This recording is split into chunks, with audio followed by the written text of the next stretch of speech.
This match is a singles match scheduled for a 1 fall. Introducing first.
And his opponent.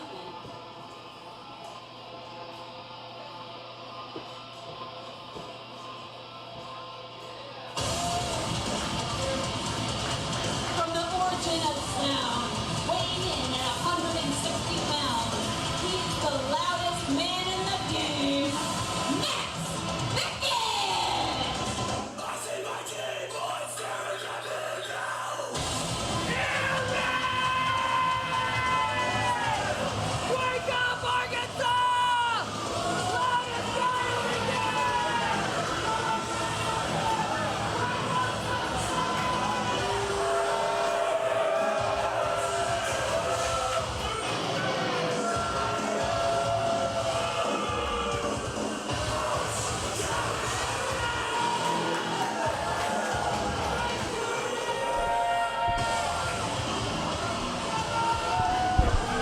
It's Smokin' Eric Bronson and Max Beckett, our first match of the night. Jamie, this is a big match for both of these guys.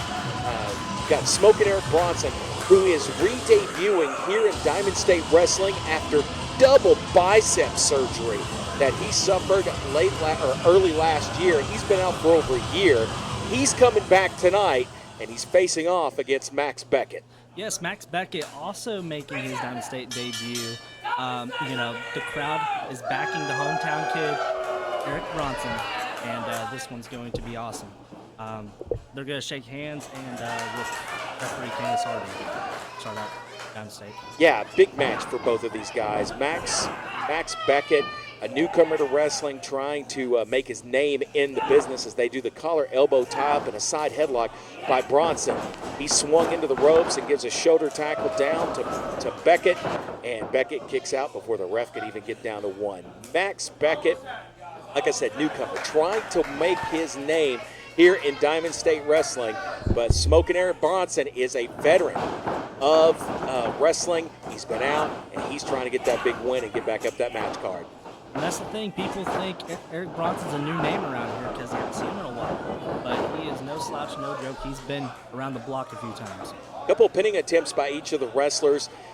Both of them have kicked out before the referee can even get down and make a count for one. So both these guys are into this match, and they are ready to get started. So here we go. They're going to try and get the crowd behind each one of them, and now they lock up collar elbow. Nice counter into the arm behind Bronson. Bronson, he's going to counter back out of it. And both these guys trying to jockey for position, trying to get that advantage over one another so that they can score the win. Nice takedown by Beckett.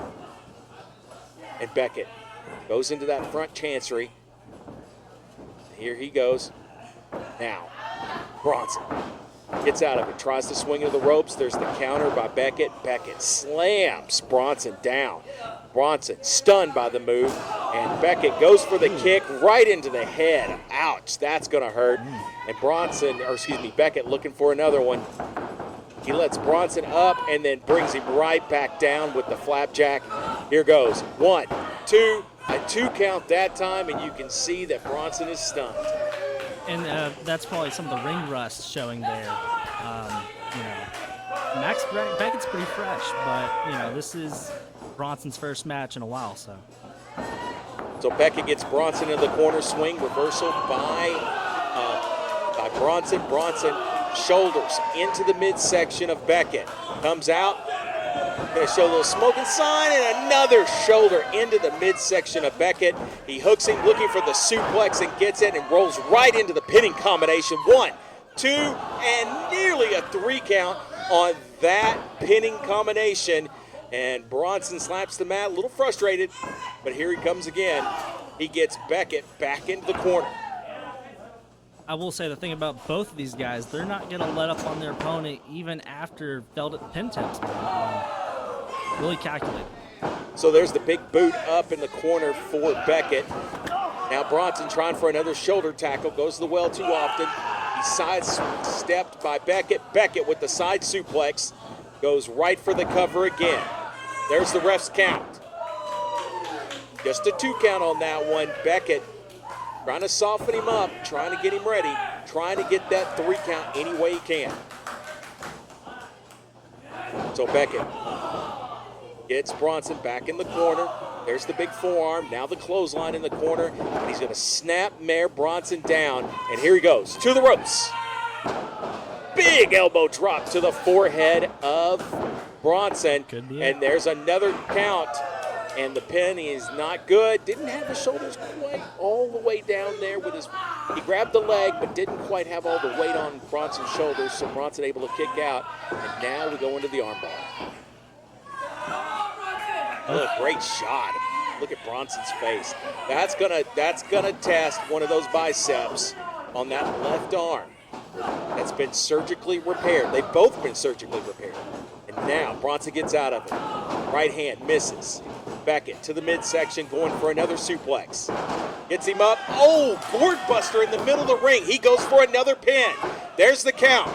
No. He gets that right shoulder up again, and you see Beckett's face is getting a little frustrated. That frustration, if it sets in too hard, you know, Bronson could really take advantage of that. So Bronson backed into the corner. Beckett thought about getting a running start. Now he walks in, gets the big right boot into the midsection of Bronson. Now the right forearms. Bronson pushes off, gets space. Bronson. Oh! Blow a little bit of that canna.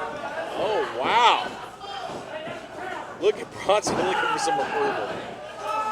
Hey, picks him up on the shoulders. He's going to give him the airplane spin. Here it goes. Gonna grind him up a little bit. And if you've ever been in an airplane spin, you will get dizzy, you're disoriented, but also you are disoriented. I was about to say, I don't think it did as much help for him. Oh, no. There's the roll-up. Another 2 count for Bronson.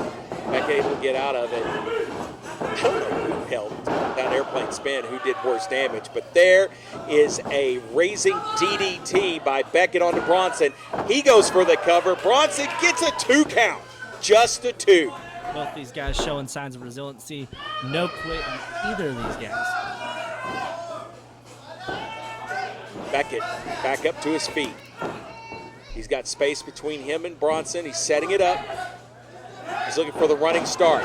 Beckett gets the boot in the face for his trouble, and here comes Bronson. Bulldog off the middle rope. And now Bronson is feeling it. Well, he needs to stay on his opponent instead of trying to see what the crowd wants him to do. Nice leaping clothesline.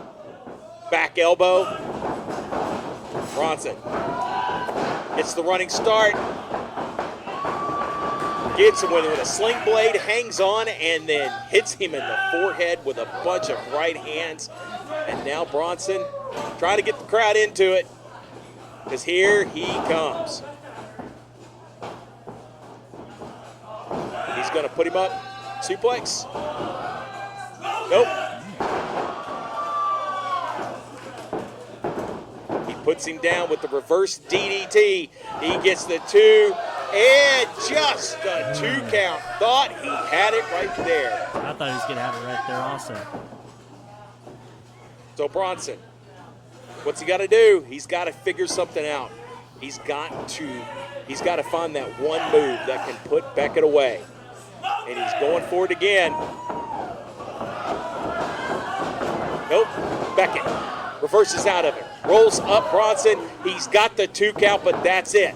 He can't get the 3. Here goes Beckett.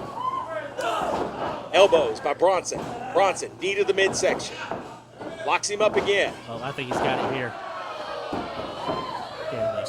That is the cannon buster. That is Bronson's finisher. Rolls him up and gets the 3 count. Max Beckett, a winner in his re-debut with Diamond State Wrestling, coming back from double bicep surgery. Smoking Eric Bronson just blazed away Max Beckett.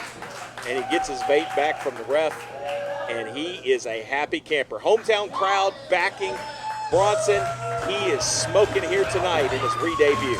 And the smoking section is loud. Smoking section is very, very animated tonight, and Bronson puts out the hand. Sportsmanship at its best as these 2 guys embrace, and Max Beckett's got nothing to hold his head down about. He came in and he gave Bronson everything he had. Bronson, the winner here tonight in the opening match. But this is just getting started, folks. If you're looking for great wrestling action, this just got started. Remember, our main event tonight is going to be a #1 contenders match to determine who faces the Ruthless King at a United State of Emergency for the heavyweight championship tonight. We got 4 guys that are going to be vying for that title. And coming up in our next match is that #1 contenders match. It'll be Marsh Lewis versus Luke Langley. Oh.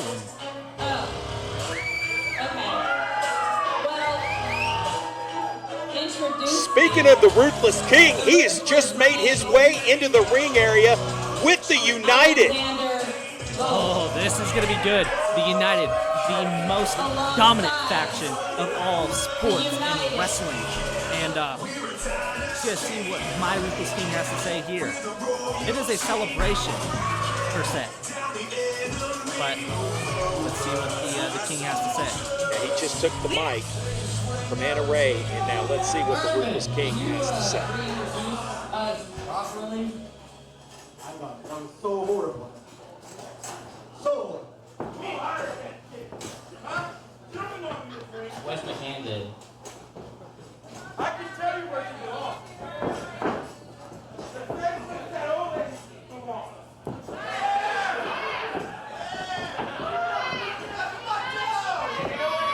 Introducing first, he is the Diamond State Heavyweight Champion, the Ruthless King, Alexander Gold!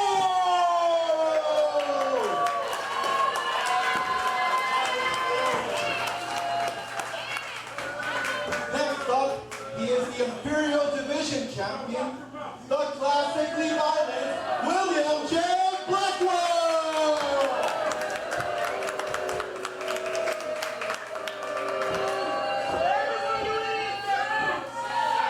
Representando a la familia United Kamacho, los futuros campeones de pareja de Diamond State, los 2 Kamacho!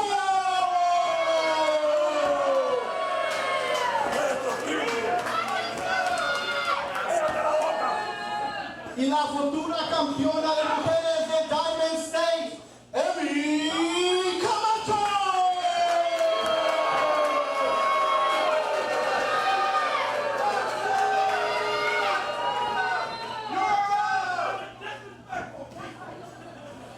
Y el campeón superpeso pesado de Diamond State, the Puerto Rican juggernaut, Angel Camacho!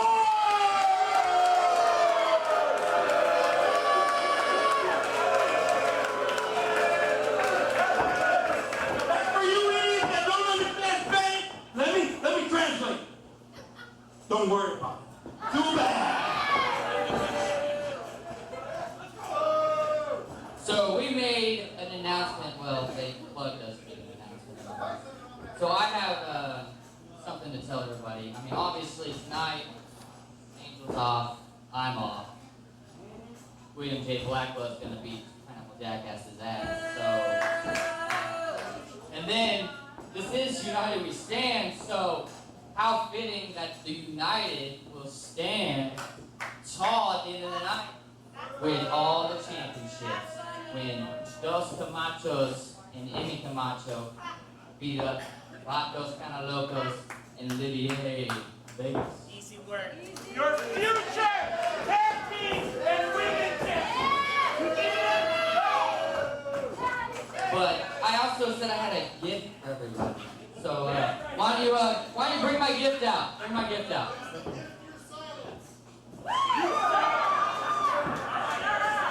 I said bring my gift out. Where you at? Let's go! Christmas is coming early! That's right! Christmas is coming early! Hey, this is a smart idea. Smart idea. You're gonna love this gift.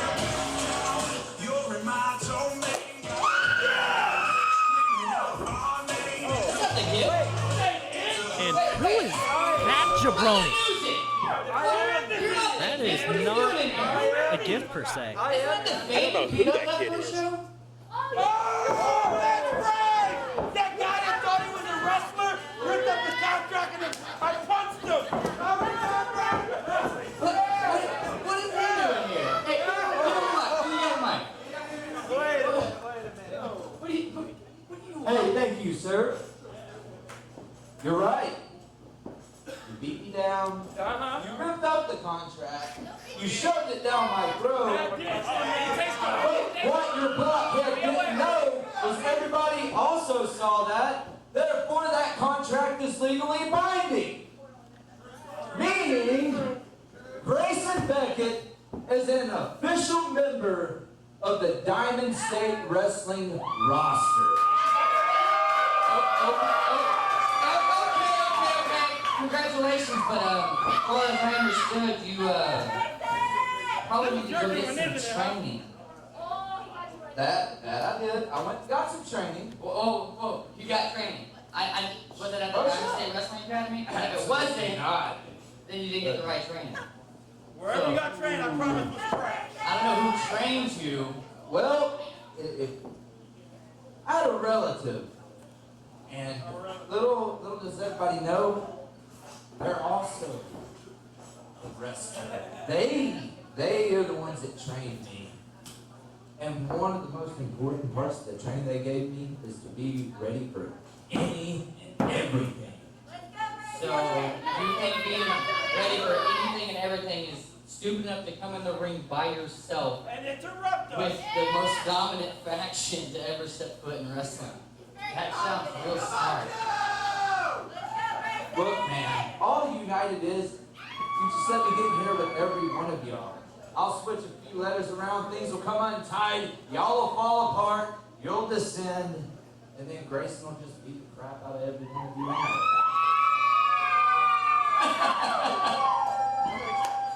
So what are you proposing here tonight?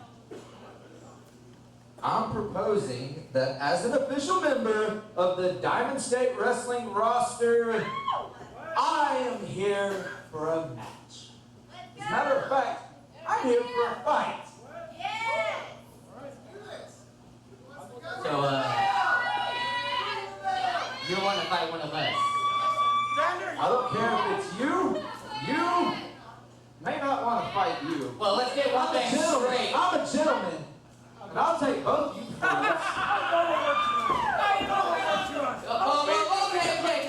Hold up. Let's settle this debate, right? You're definitely not worthy to face, really, it's either one of us, even though we don't have anything planned tonight. But they're a little busy, so, Rock, paper, scissors. You want rock, paper, scissors? Rock, paper, scissors. Royal rock, paper, scissors. Oh, royal rock, paper, Royal rock, paper, scissors. Alright, so, you think you can take on me or Angel Kamacho? As a matter of fact, I do. But I want to see you two beat each other first. And so I'm, what you got? Here you go. Okay, 1, 2, oh. I still love you, but I get to punch this idiot in the face again. Ah. So, you you okay with this? Actually, I don't give a shit. So, let's get a red belt, and let's make this official. Angel Camacho, take care of the light work.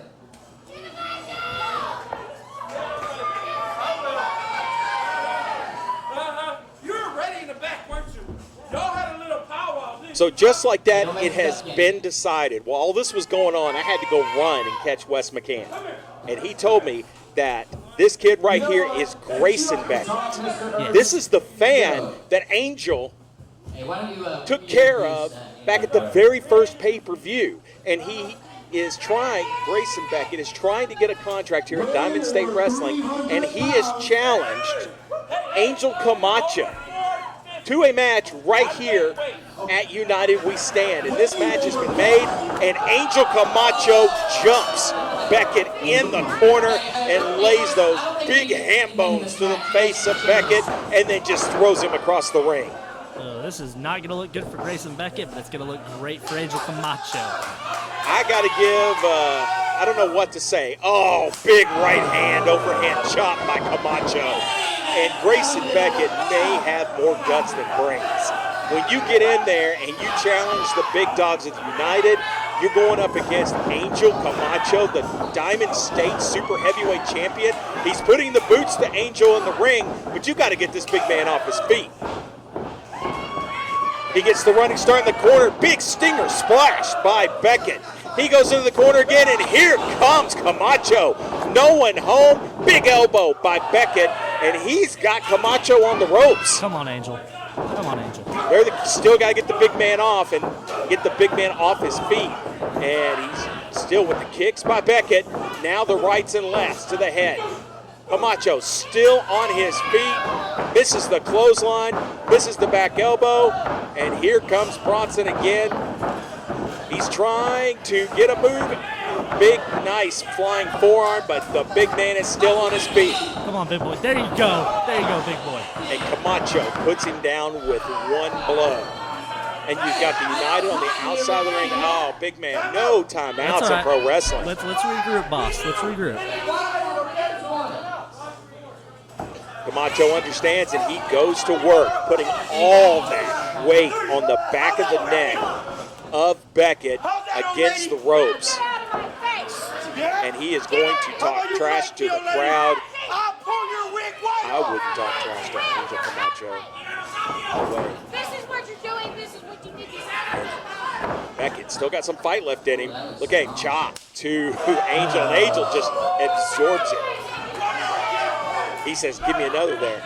Nope, catches the chop and gives him one of his own, and Kamacho able to put down Max Beckett with one blow. I don't know if the kid's got enough to take Angel Camacho. I mean, Angel is big. Angel is strong. Angel's wants the microphone to say something. And here he goes. Big right hand. Go, Angel. Wow, just puts him down again. Just one blow at a time. Well, he's got to show him who runs it, and that's the United. Well, Angel now taking a little too much time, talking to his United mates instead of putting this this kid, Grayson Beckett. Sorry if I mess up his name. He's brand new to me. Just met the guy, and he's got fight in him. But like I said before, I think he's got more guts than brains. Because there's the big knee from Kamacho. Puts down Beckett once again. And now the big move right there to the back of the neck. Well over 300 pounds. This is what happens when you try to interrupt a man on his day off. It's not pleasant. Angel and the Ruthless King played rock, paper, scissors to determine who was going to face Beckett in this match, and Kamacho was salivating. Now he's eating these right elbows from Beckett. Beckett standing, drop kick, big man still will not go down. Beckett leaps back to his feet, gets a running start, and the big man, double forearms to the chest, and now he's just looking at him like an animal stalking his prey. Angel sizing up Beckett. A boot. Now, he looks like he's putting him in position there in the corner. He's pointing at the corner. Is he going for the Camacho bomb? The Ruthless King's giving orders. Here it comes. Big man's up on that middle turnbuckle. Oh, the Kamacho bomb. And this is all rudimentary now. Angel Kamacho with the win. A fairly easy day on his own. Oh yeah, he's just twinning. Like I said, Grayson Beckett gave his best effort. But when you're going against someone the size, the strength of Angel Kamacho, it just wasn't much of a match. What I tell you, your biggest mistake was interrupting United. Hey, if you go to our booth, we have sign-ups for Diamond State Wrestling Academy, so you might actually learn how to wrestle right. Eat crap!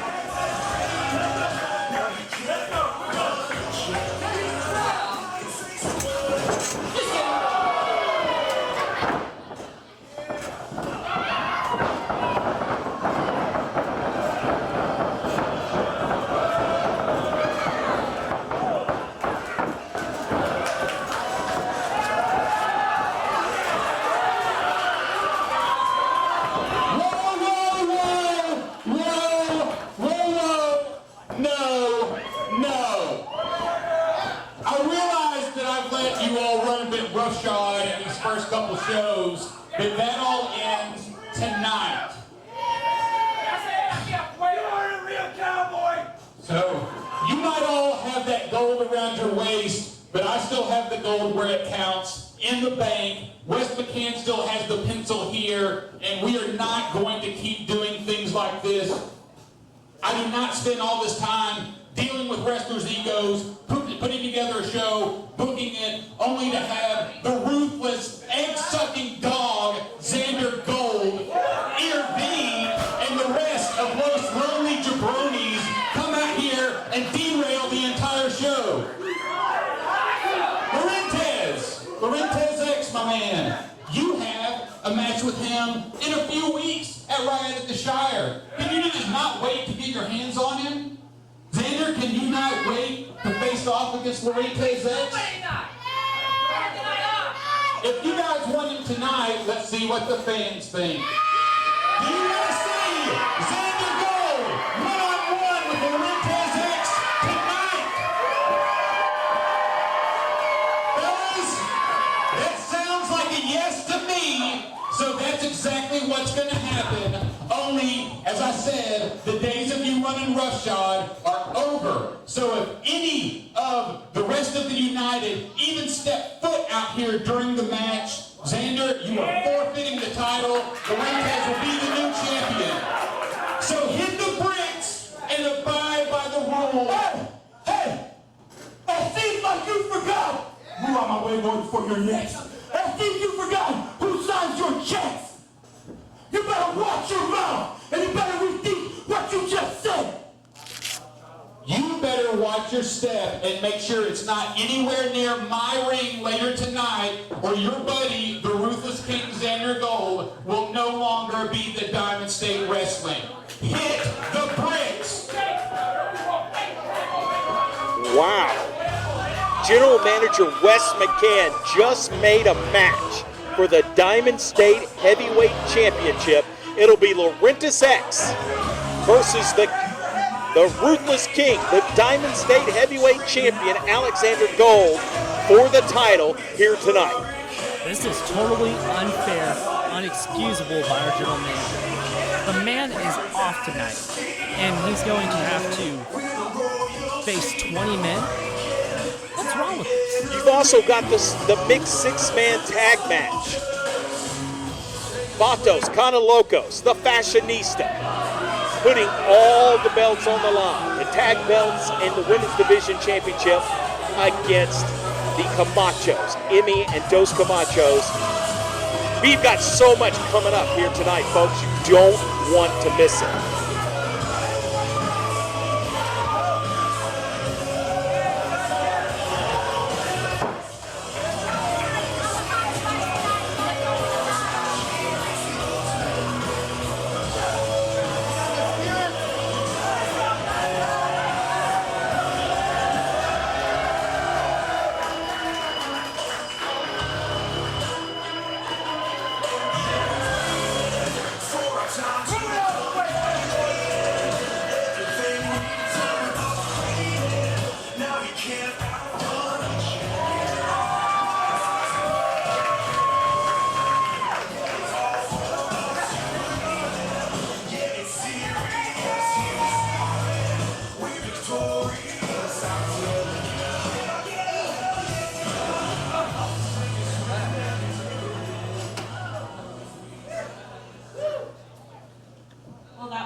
excuse me, he is also going to be making his Diamond State debut as an announcer. So without further ado, give it up to my boy, Mean Dean. What's up, what's up, what's up? Hey, everybody in the Diamond Dome today, how you doing? All right. You enjoying yourself so far? All right, I like to hear it. But I didn't hear it loud enough. Are you enjoying yourself so far? That's a lot better. That's a lot better. Well, we're going to keep the ball rolling here as it goes.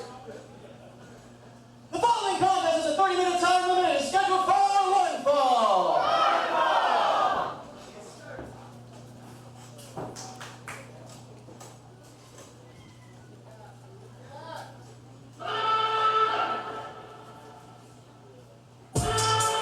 Introducing first, hailing from Louisville, Texas, standing at 5'7", weighing 185 pounds, the Purple Pit, Marsh Dog, Mars Lewis! Let's go!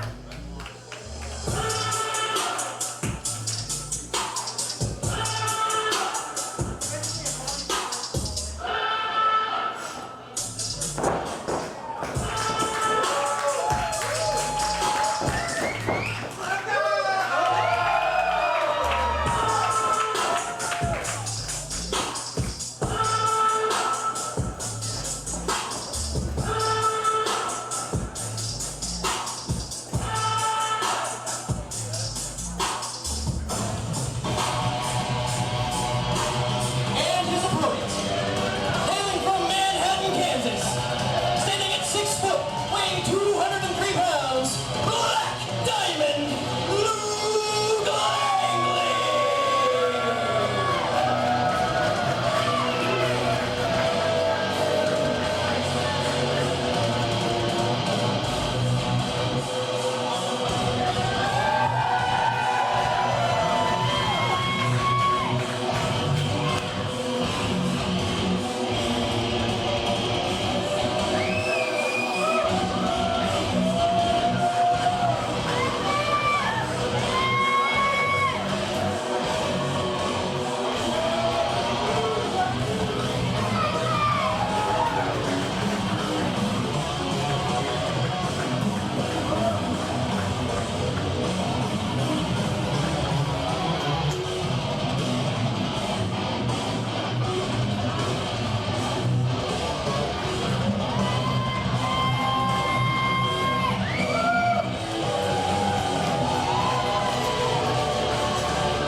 This is the first match of the night in the #1 contenders ship. This is a match where the winner of this match moves on to the main event tonight to determine who faces Alexander Gold at Diamond State of Emergency on October 29th. Marsh Lewis, he's making his Diamond State debut. What a way to make a debut in a match to determine the #1 contender. But you got to face that man right there, Black Diamond Luke Langley. That man right there is a certified killing machine, and he is one of the best that Diamond State has to offer. This match brought to you by Boston Mountain Brewery. The bell has been sounded, and now it's time for these two to lock up. But before we get started, Marsh Lewis has asked the referee, hey, check Luke Langley. I don't trust that guy. Oh, now Marsh is he's gonna get checked. Oh, wow. Maybe a little too much there by Lewis, but here they go. Lock it up. Remember, the other match here tonight to determine the other half of the main event will be the Ronin Jace Osei against the Creole Pimp, Mr. Nasty.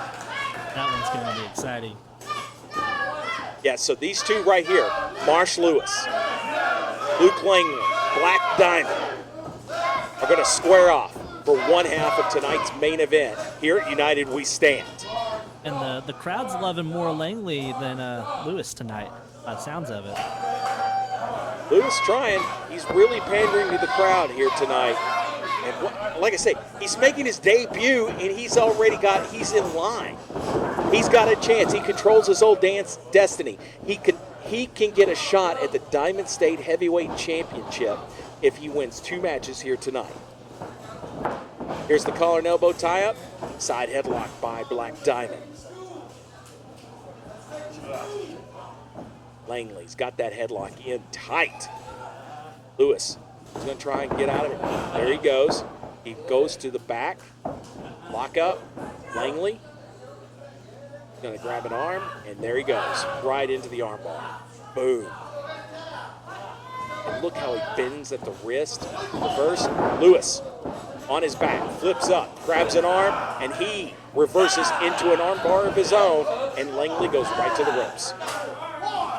Langley's smart there. Marsh Lewis showing that, he isn't going to be pushed around. Langley, though, trying to get back in the top contention there, trying to get to Alexander. 2 wins. 2 wins get you to whoever will win tonight's Diamond State Heavyweight Championship match between Gold and Laurentis X.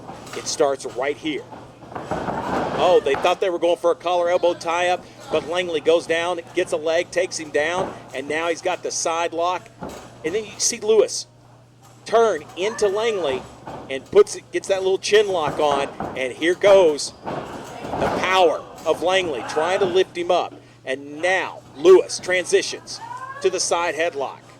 Langley trying to take him down. See, he's got the right leg on the back of Lewis's knee. He takes Lewis down, and now Langley with the side headlock of his own.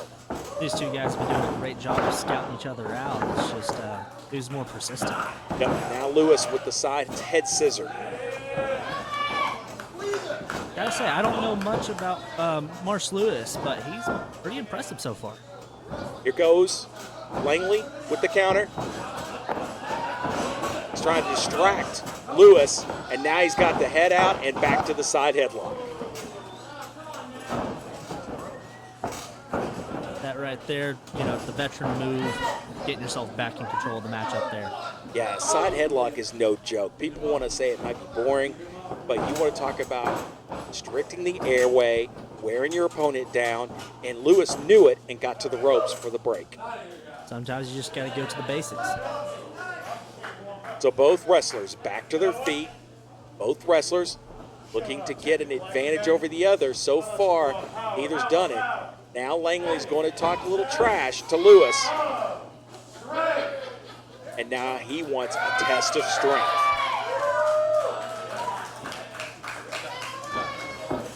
Will Lewis engage? Lewis puts the hand up. This is more of a mind game trick by the veteran Langley. They lock up with the left. Now the other side. And immediately Langley spins out of it and puts a hammerlock on Lewis. Now transitions to the side headlock.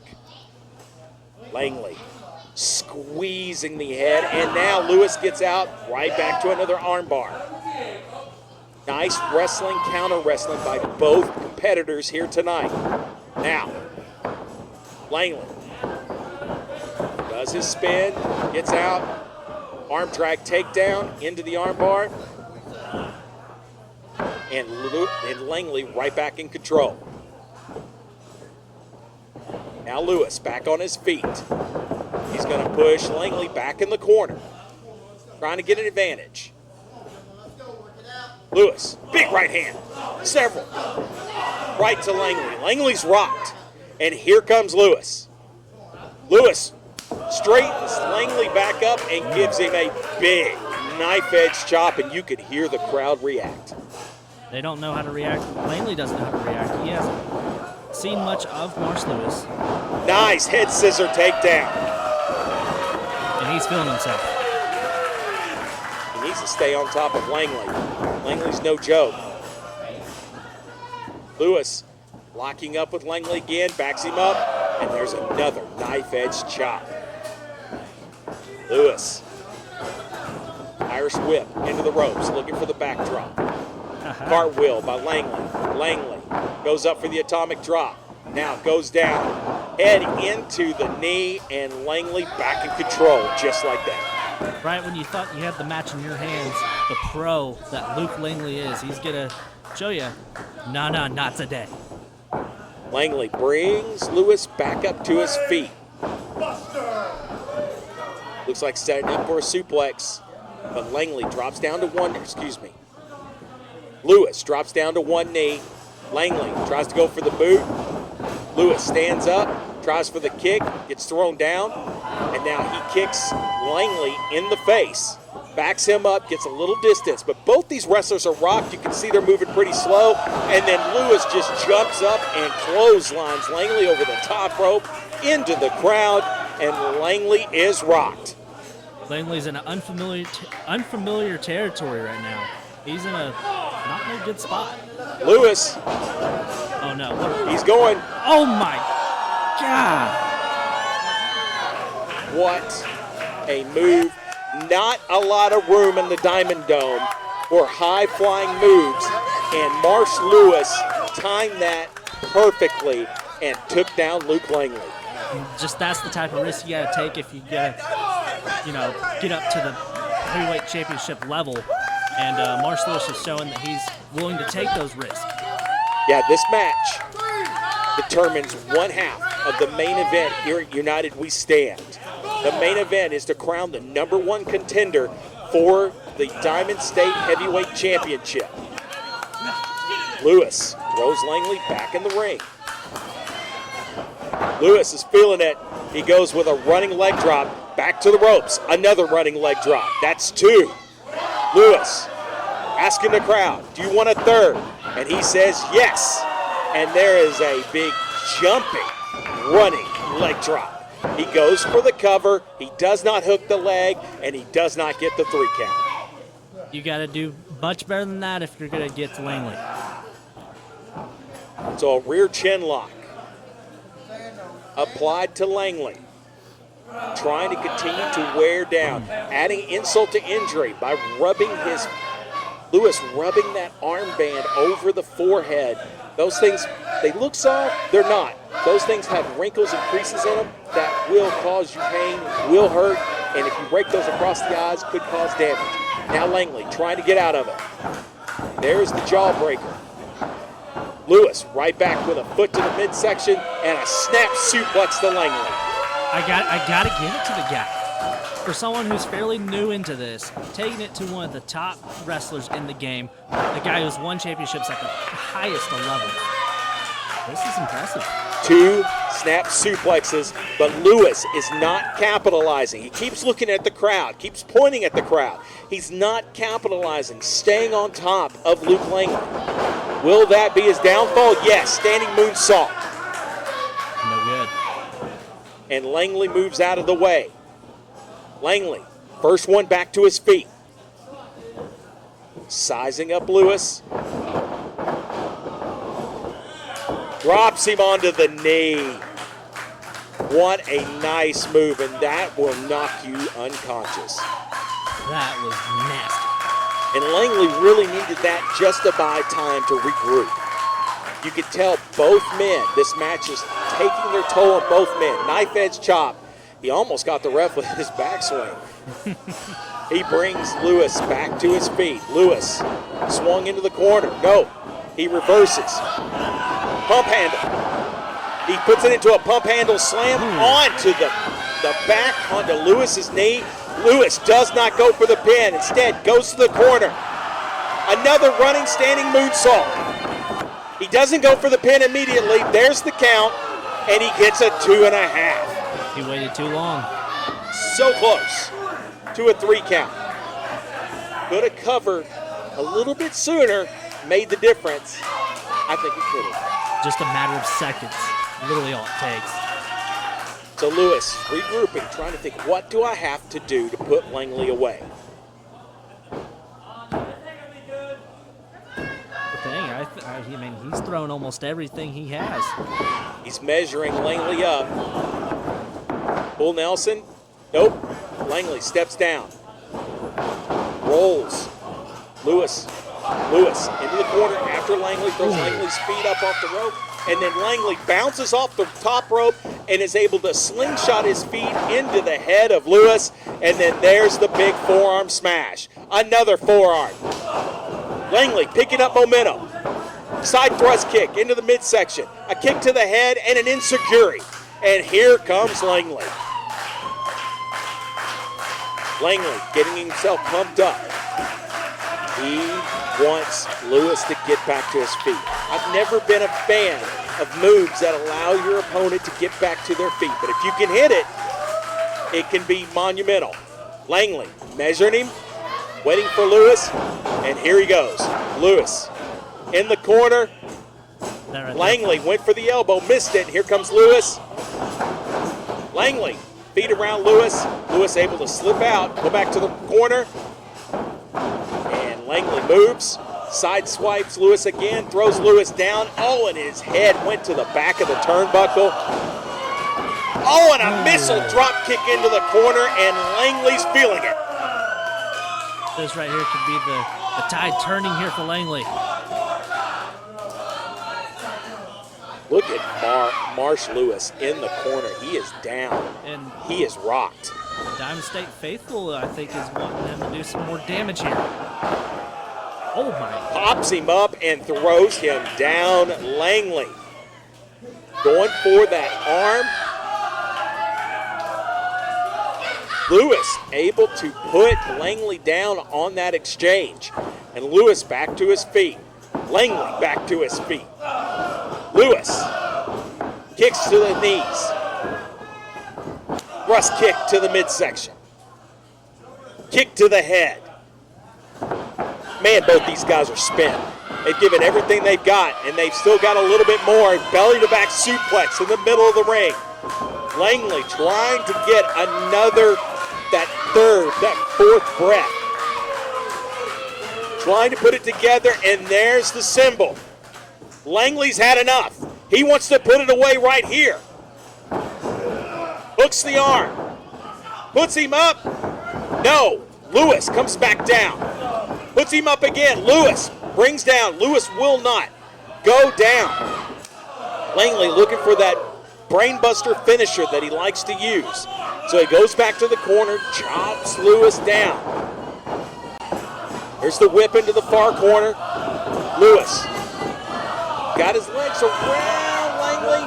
Langley, oh, he sees it. He's got him. Here it comes. Boom! This is it. This has got to be it. Oh, my. How did Lewis kick out of that? That shows you just how important that #1 contendership for the Diamond State Heavyweight Championship really is.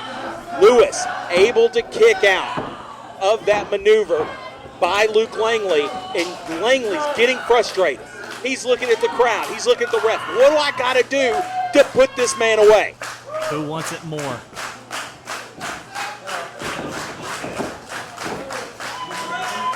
Lewis Langley's is rocked. He's rocked. Langley puts him up. Oh, knee to the head by Lewis. Great move. Now, Lewis, spin kick. Fakes the thrust kick. Now goes to the knee. Langley down to one knee. Oh, Lewis went for one. He missed, but caught him on the backside. Goes for the pin right away. Does not hook the leg, and Langley able to kick out. And referee Joey's trying to explain to him, and I don't think Lewis is liking the answer. If Lewis hooks a leg there, he may have advanced. But he did not. He just covered the shoulders. Langley, as you saw, got both legs up, and that was enough for him to kick out and get those shoulders up before the 3 count. And instead of arguing with ref Joey, try to get some more damage onto your opponent. He's spending more time. He's trying to get himself pumped up.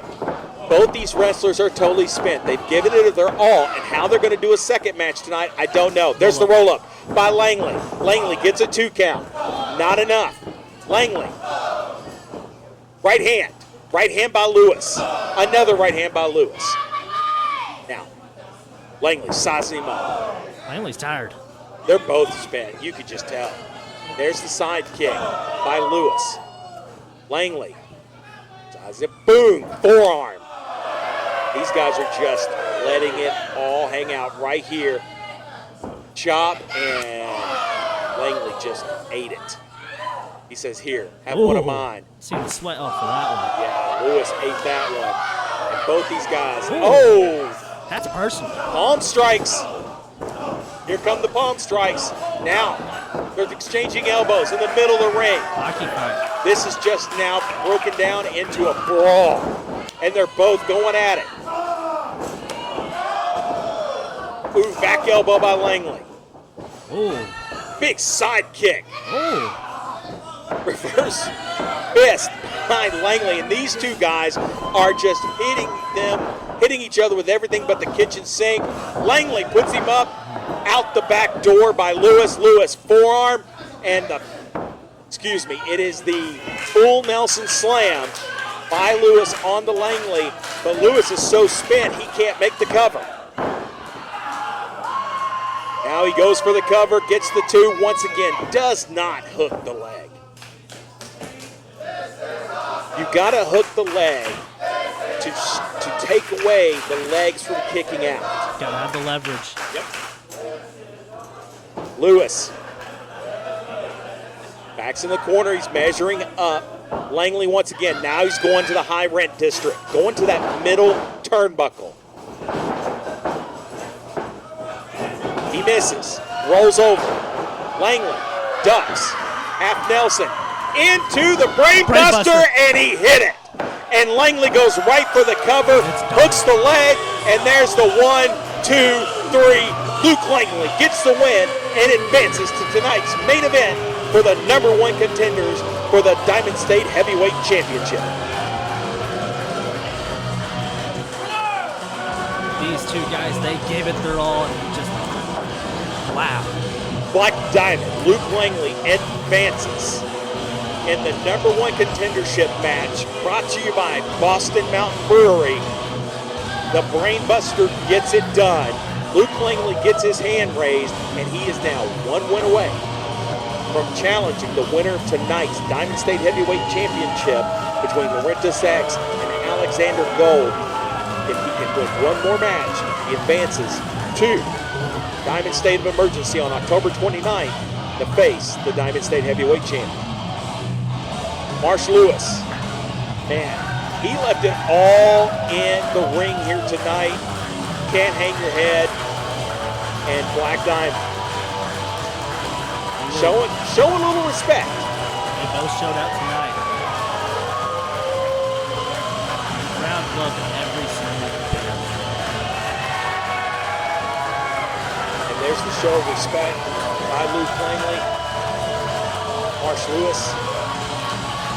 He accepts the show of respect. That man, he's going to make some noise here in Diamond State Wrestling. But here tonight, it's the first match goes to Luke Langley. He will now go to the back and wait for the winner. All right, how y'all doing? Y'all good? He will wait for the winner of Mr. Nasty and Jace Osa.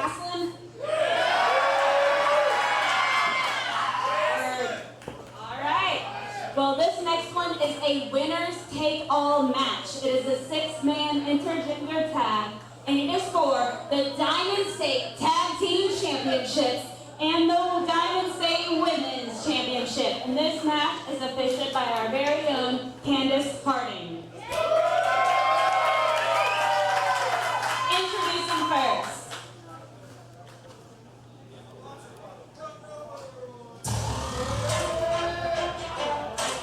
I got this, Hannah. I got this. You can get out of the ring. Okay, you're not.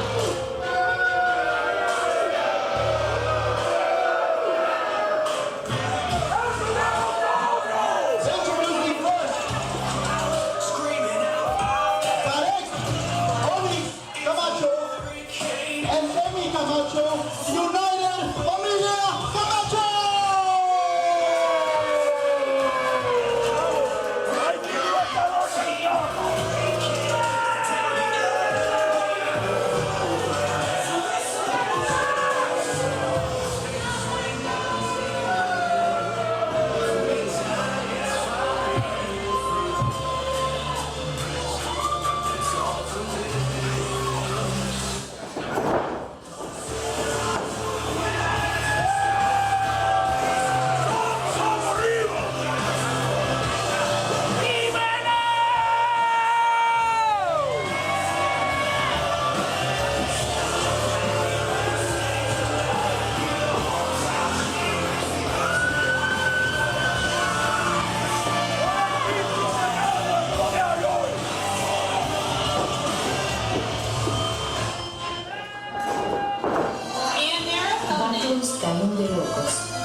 Jamie, I have dubbed this match for all the gold.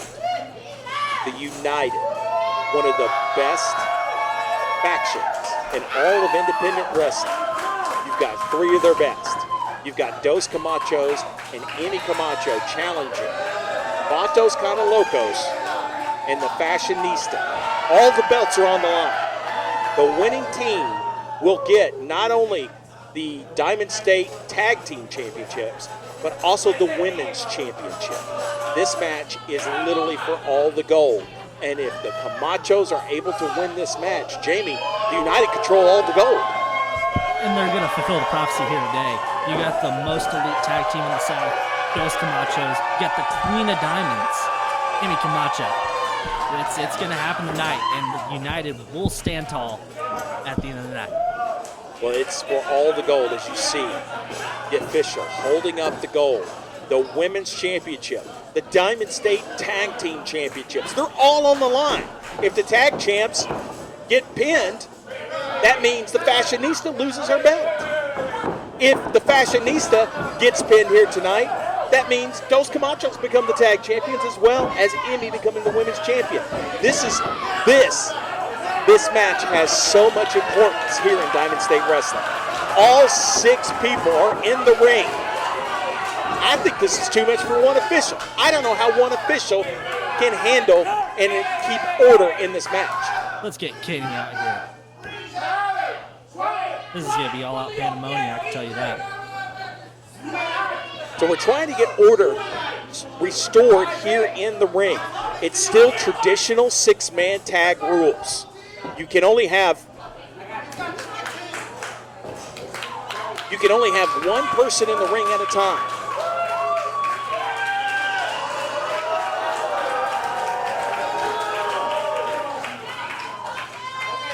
And it looks like Tino Valentino is going to start. And it looks like that is Onyx. Onyx Camacho.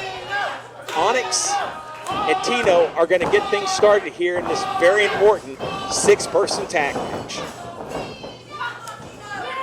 Tino hasn't even taken off his sunglasses or his vest. Oh, and Onyx makes the tag to Emi. Tino's going to show a little respect for the Queen of Diamonds here.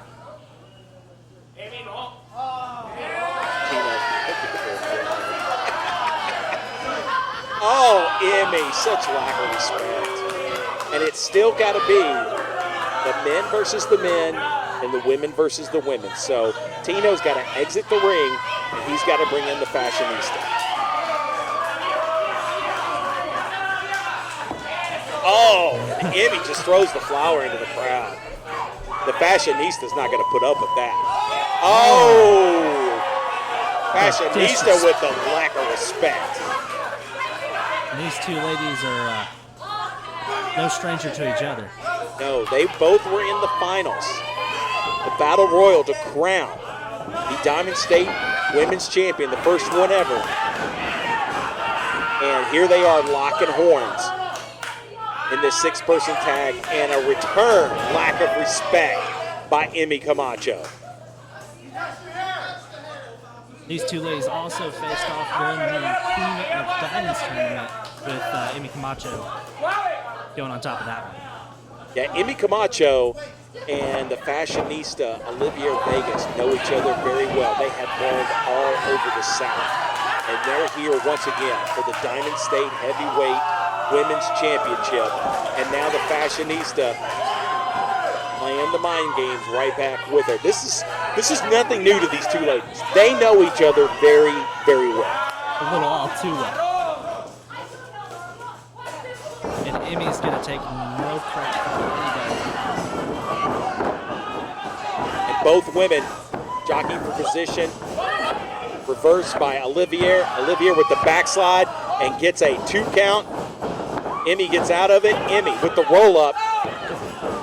She gets a 2 count. Kick out by Vegas. And then the arm drag. Arm drags for everybody. And Emi going back there and talking to Vatos Locos, and then she gets an arm drag for her troubles. And now Emi's had enough and tags out. And she is going to the big man. Zarek Kamacho. Zarek Kamacho, the heavy hitter of Dos Camachos. And this is a little bit of a mismatch. Let's get, yeah. Oliveira is not backing down. I don't think this is the right strategy here for Vatos Canalocos. I guess women can take on men in this match. And there's Zarek showing off his strength against Olivier Vegas. Vegas trying to get them use the ropes for momentum.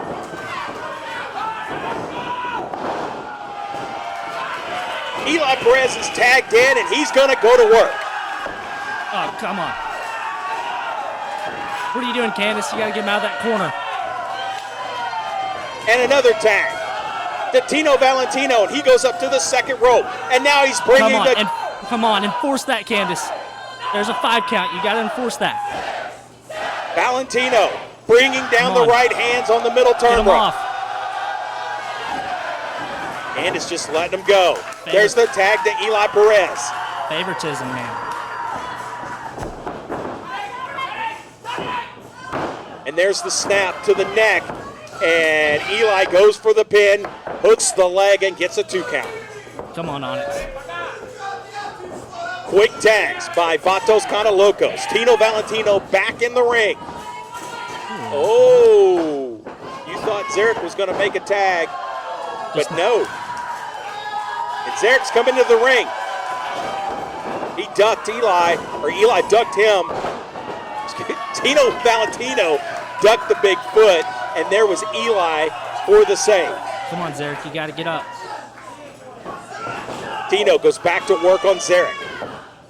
Big Kamacho back to his feet. You cannot let that big man get to his feet, and pounds him right back down.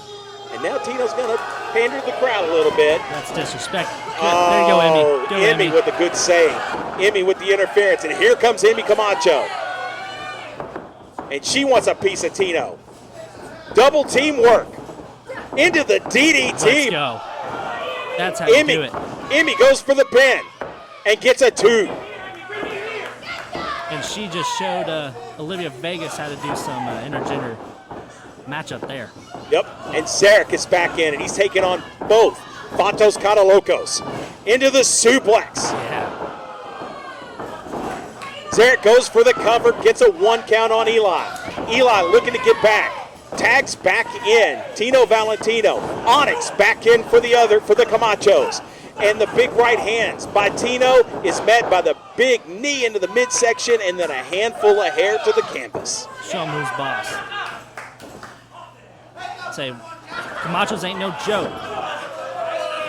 The Vatos Canalocos going to try to show that the United is a joke, but we're not jokes. And there's the strength of Onyx into the full Nelson. And look how the neck and the head are bent forward. That cuts off air supply. And Tino trying to get out of this full Nelson with an elbow to the back of the head. I can't believe he can get enough leverage to even do that. But he's able to break the grip of Onyx Kamacho. And there's Emmy taking out Olivia Vegas. There's the tag by Vatos Canalocos, but the referee is not there to see it. And Eli cannot get in the match, and that is longer time spent for Tino in this vicious full Nelson. And he's able to get out of it and right back in it, and then the full Nelson slam into an arm drag takedown. Problem is, Onyx went right back into his own corner, makes the tag, but Tino able to make the tag to Eli, and Eli in cleaning house. Oh, no. Come on, Onyx. Come on, Onyx. Kick out. There's the cover. Oh, Zarek hits his own partner. No bueno. There's the sidekick. Come on, Candace. Gotta take control of this.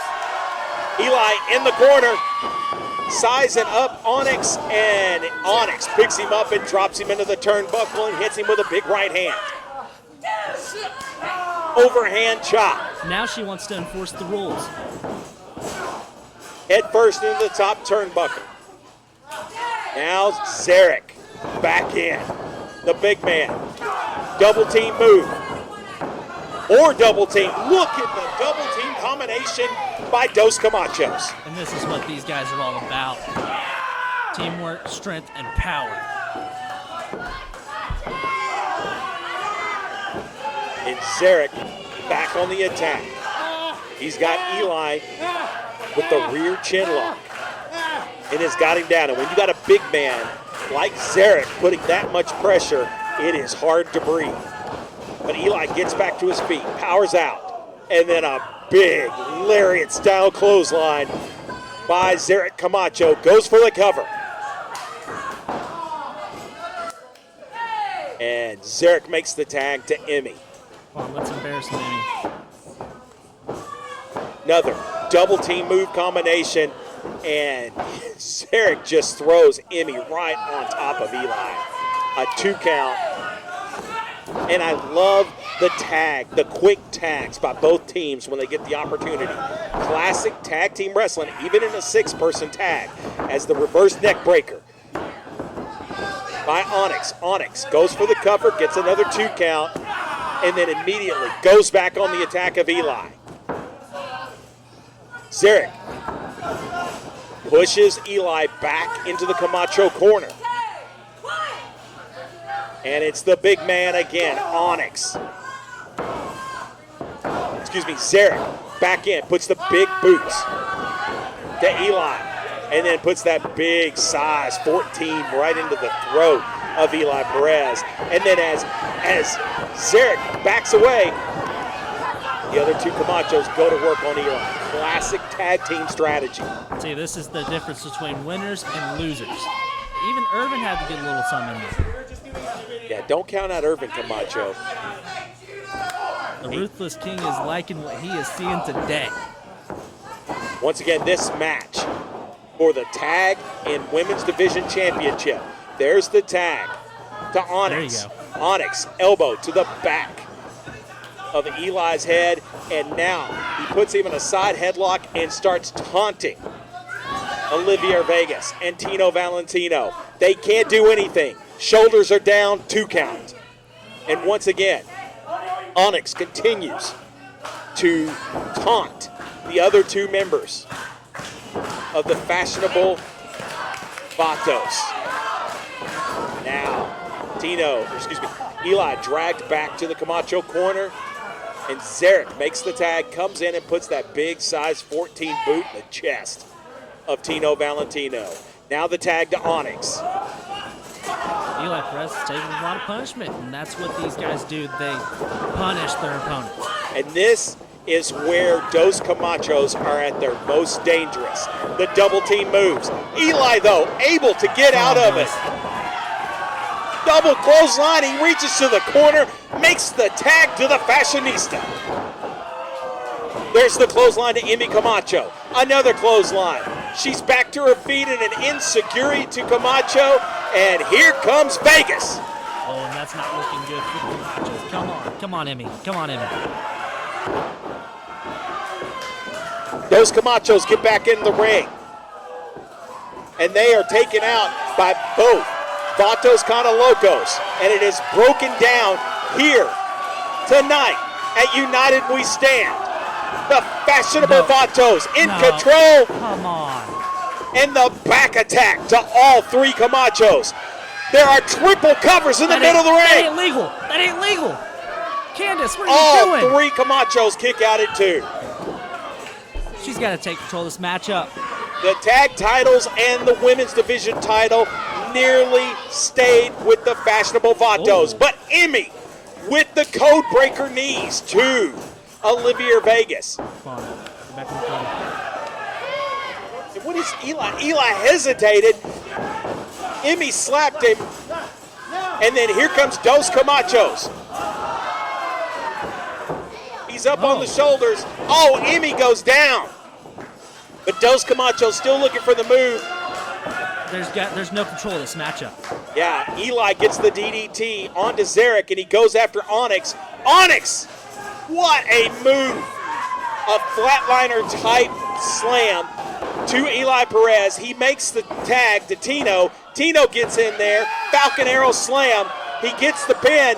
2 and no! Come on, come on. Ocho kicks out. Tino, frustrated, trying to find a way to put Dos Camachos away. Instead, goes out with a suicide dive. He takes out Zarek. Emmy still on her feet. She was able to avoid the contact. And now, Vatos Canalocos are on the floor with Dos Camachos, with Emmy Kamacho. This thing is completely broken down. Come on, guys. Oh, watch out. Olivia Vegas is going to the top rope. Irvin is on the ring apron, distracts Olivier, and Emmy goes up and pushes Vegas off the top rope. And now, Dos Camachos back in control. Tino Valentino is rolled back into the ring. Finish it, boys. Yes, sir. And Tino takes the double team move. Dos Camachos going for the pin. We got a 1, 2, 3. That's it. They've done it. They've done it. Yes. United have all the gold. We have new champions. Tino Valentino took the pin. That means Dos Camachos are your new Diamond State Tag Team Champions, and Emmy Kamacho is your new Women's Division Champion. The Ruthless King came out here earlier tonight. He called his shot better than Babe Ruth. The guys came out here, they showed up, put in the work, and the prophecy is fulfilled. The United is going to stand tall. I can't believe what I'm saying. Dos Camachos are the new Diamond State Tag Team Champions. Emmy Kamacho is your new Women's Division Champion, and the rest of United are out to celebrate. What a night for the United. They have just solidified themselves as one of the top factions in all of independent wrestling.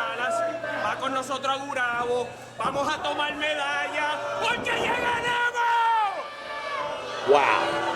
I can't believe this. Dos Camachos, Emmy Kamacho, your new Diamond State Tag and Women's Division Champions.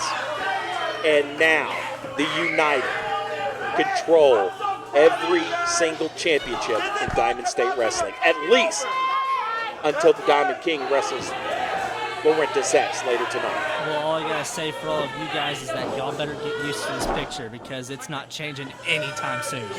Remember, Diamond State Heavyweight Championship still up for grabs later tonight. We're also going to crown a #1 contender for the Diamond State Heavyweight Championship later tonight. But there's the picture Jamie just mentioned. All the gold to the United. That's better than a Kodak moment right there. What a night for the United. They are off to a great start. Here at United we stand. The Super Heavyweight Champion, Angel Camacho. The Diamond State Heavyweight Champion, Alexander King. Dos Camachos are tag champions, and the new women's champion, Emmy Kamacho.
The next match is 30-minute time limit and is scheduled for one fall.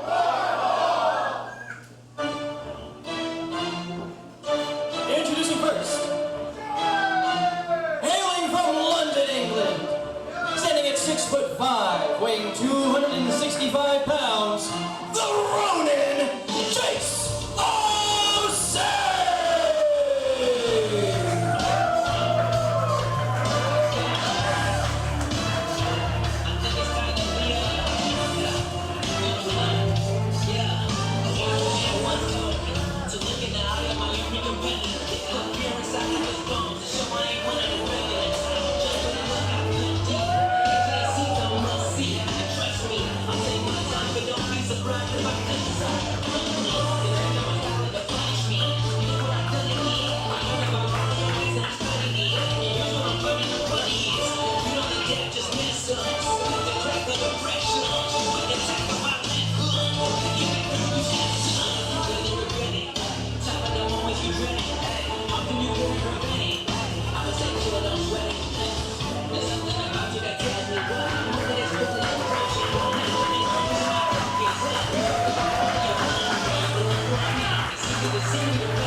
And their opponent, hailing from Baton Rouge, standing 6'4", weighing 290 pounds, professional wrestling's only Creole pimp, Mr. Nasty!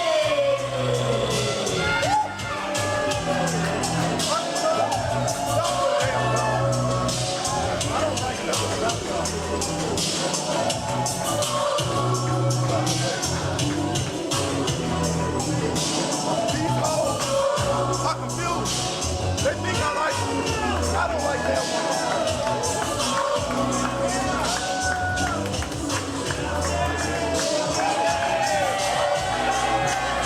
These hoes are confused.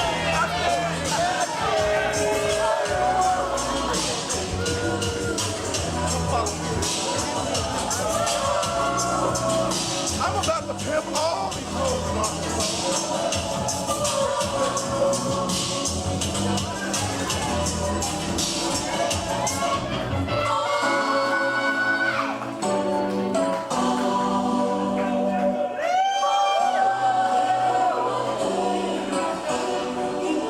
This is the second match of the night for the number one contender for the Diamond State Heavyweight Champion. The winner of this match advances to the main event to face Luke Langley for a shot at the Diamond State Heavyweight Championship at Diamond State of Emergency on October 29th. Now in the ring, those are the Dragon's Nest Warriors who just put on an exhibition for the Diamond State crowd and let Jace Osei make his entrance, and now Mr. Nasty's talking to him. What is Nasty saying to them? I think he's trying to do a little recruiting. What are they? These are honorable women. These are Dragon's Nest Warriors that study their craft. And look at him putting his arm around. Oh, what is going on? He just got tossed by one of the Dragon's Nest Warriors. Now the other one's stepping in front. She just countered him into Nasty. What is going on? The Dragon's Nest Warriors just tossed the Creole Pip around like a sack of potatoes. Man, that's not a good look for a Creole Pip and LLC. But, man, what does that do to your psyche? Come on. And now you got to take on Jace Osei. Well, take that anger you got right now, boss man. He's trying to take that anger out on Jace Osei. The Ronin off to a hot start. His Dragon's Nest Warriors were able to take care of Nasty in the beginning, and now these two are underway. Mr. Nasty's a big guy, but Jace Osei, huge. Jace Osei standing about 6'6", 280. And then you've got Mr. Nasty, who is about 6'5", 275. Absolute units. Now this match is officially underway. The winner takes on Luke Langley, who already won his match earlier tonight And the winner of this match and Langley will face each other in the main event for a shot at the Diamond State Heavyweight Championship.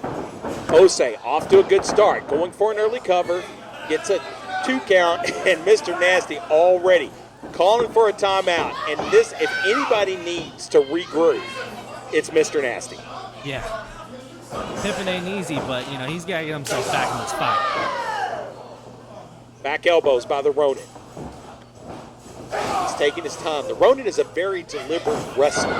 He will stand there and he will size you up and he will execute the move with precision, as that jumping round kick demonstrated, and puts the Creole Pimp out on the floor.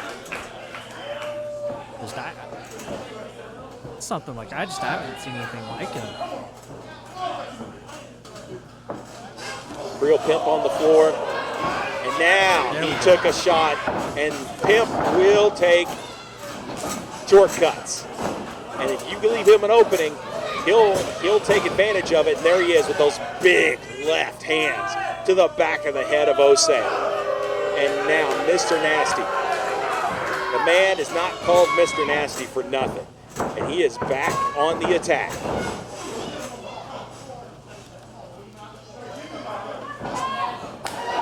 Nasty backs Osei into the corner, and there's that overhand chop, the Pimp slap. And there's a knife edge chop. Come on, trick him out, trick him out.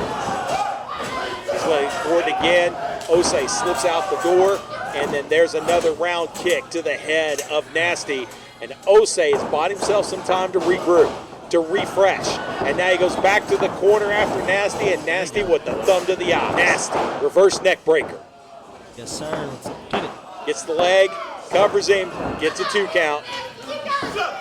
Yeah, tell him what's up. Nasty didn't like the count. And now he's going back on the attack. He's going to bring Osei back to his feet. Right hands to the abdomen of Nasty. And Nasty comes down with a big clubbing left. And now the snapmare off the rope. And then into the rear chin lock. And Nasty taunting the crowd while he's got that rear chin lock. Official checking to make sure it's not a choke. You can slide that arm over the trachea just as quickly as you can take it off. And that's what makes a rear chin lock so great. You gotta have it up on the chin. Otherwise it could be a choke. Osei gets out of it, back on his feet. Nice right hand to Mr. Nasty. Osei goes to the ropes and catches an elbow for his troubles. Osei down, Nasty with the cover. Osei kicks out. Took him down like a middle linebacker there. They are both built like defensive linemen or linebackers, either one. And now Nasty just goes straight for an outright choke. Legal for 4 seconds. I think Sam Pittman needs to pick these guys up. So now Nasty takes Osei and is choking him on the top rope. Once again, legal for 4 seconds. Yeah, tell Joey who runs this ring. Nasty with a back slap to Osei. Osei, big right hand. Another slap by the Pimp. A right hand by Osei. And then a right to the eyes. Nasty will go for the shortcuts. But Nasty can also wrestle. Side leg sweep by the Creole Pimp. And Osei able to get that left shoulder off the mat. And you can tell Nasty gets frustrated when he can't put his opponents away quickly. The frustration will start to mount. And that can get the best of Mr. Nasty. See, Mr. Nasty, what he wants to do is show up, conduct business, and work rights. And when he gets embarrassed like that, yeah, it's getting frustrating. Nice kick by Osei. Osei goes for the cover, hooks the leg. Good cover, good leg hook. But Mr. Nasty, big man, able to get that shoulder up. Osei now just resorts to just straight right hands down on the Creole Pimp. Watch his knuckles, Joey. He goes for the cover, gets the 2 count. Mr. Nasty, he's able to kick out. These are 2 very large men. And when you have 2 big men like this, they can wear down quicker than your smaller wrestlers. And so that's why you go for these quick covers, because it takes so much energy to kick out of them that you can wear a big man down. And again, another 2 count by Osei. And Joey's telling Osei, watch those skills. You gotta keep them open. Osei sizing up the Pimp, but the Pimp able to spring up. And a Pimp slap to Osei. Osei with a right hand. That stuns Mr. Nasty. Nasty bringing that left hand. Oh, gets a running, spinning start. And really got Osei with that one.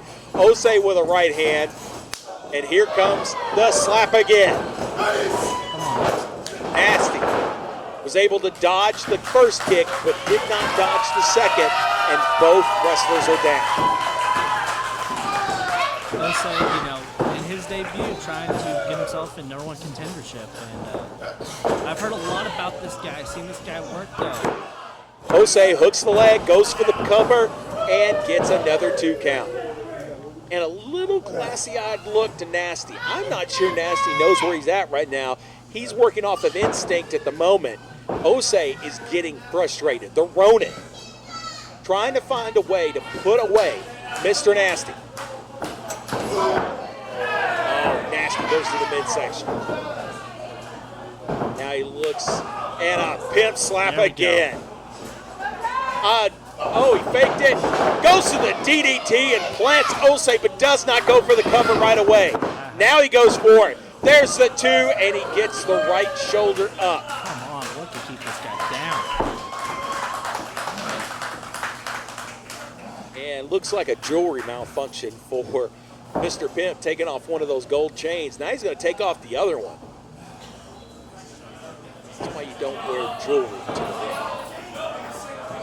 He just throws that stuff to the side.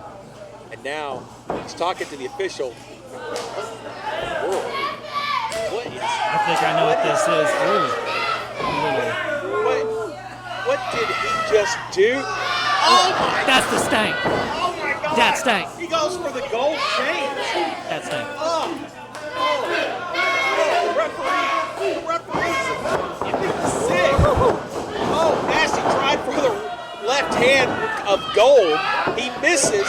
Osei hits him with a big knee. And the ref is still not in a position to make a count. Now Osei picks up one of the chains. Osei's cheating. Osei's got a chain in his hand. The ref sees it. He sees Nasty down. He sees the chain in the hand. He's asking the crowd. Why? Don't ask the crowd. And Osei's pleading his case, saying, I didn't bring it in. Oh, the left hand of gold. He nailed it. He hooks the leg and gets the 3 count. Mr. Nasty beats the Ronin, Jace Osei, and advances to the main event to face Luke Langley for the right to face the Diamond State Heavyweight Champion on October 29th at Diamond State of Emergency. What in the world did we just watch? We watched Mr. Nasty put that stank on. Mr. Nasty used the gold chains that he took off. Jace Osei picked one of them up. The official saw it and thought that Osei had hit Mr. Nasty with the chain. When that happened, that allowed Nasty to go grab the second chain, wrap it around that left hand, and hit him with the left hand as well.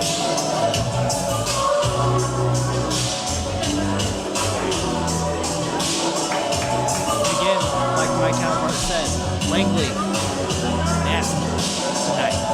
That's the main event. But still coming up, the United have 2 championships on the line tonight. One of those matches is the Diamond State Heavyweight Champion, a match made impromptu by the general manager, Wes McCann.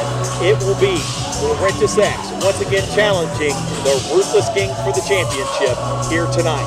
Also, coming up next, it's the Imperial Division Championship. The United's very own William J. Blackwell defends against Kamacho.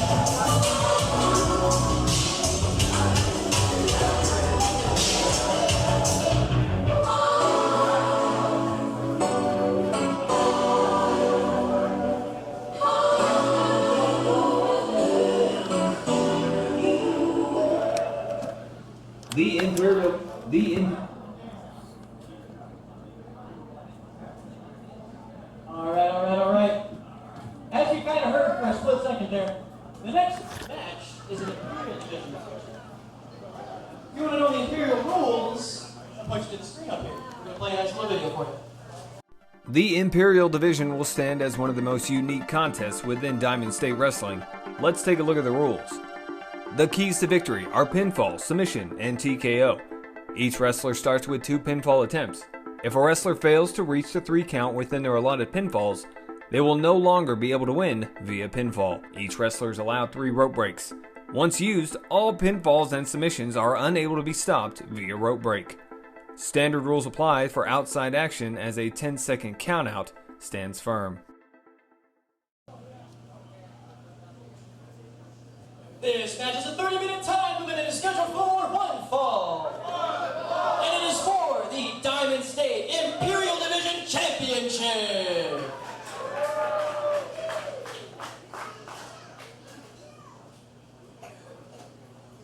Are you ready, kids? I can't hear you.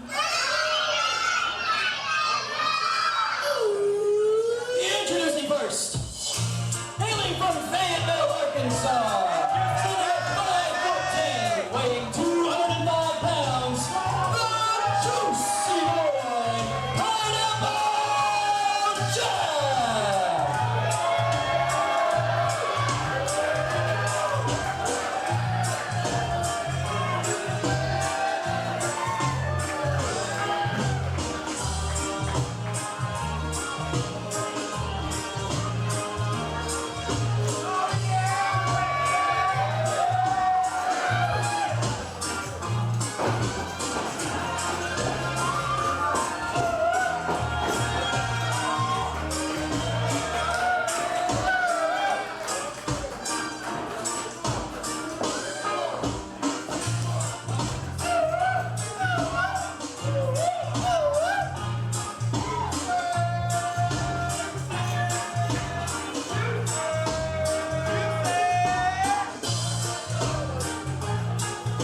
And his opponent. Hailing from Royal Oak, Michigan, standing at 183 centimeters, weighing at 108 kilos, he is the Imperial Division Champion, classically violent, William J. Blackwell!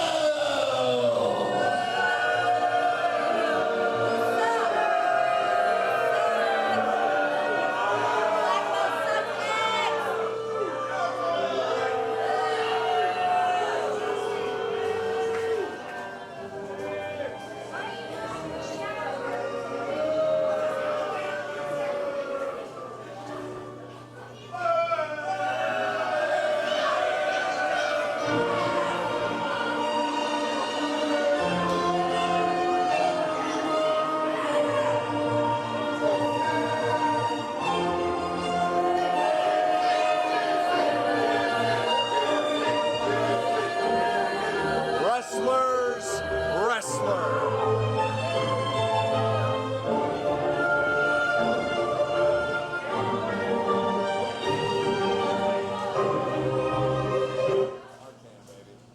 Yeah, go ahead and start my music before my intro.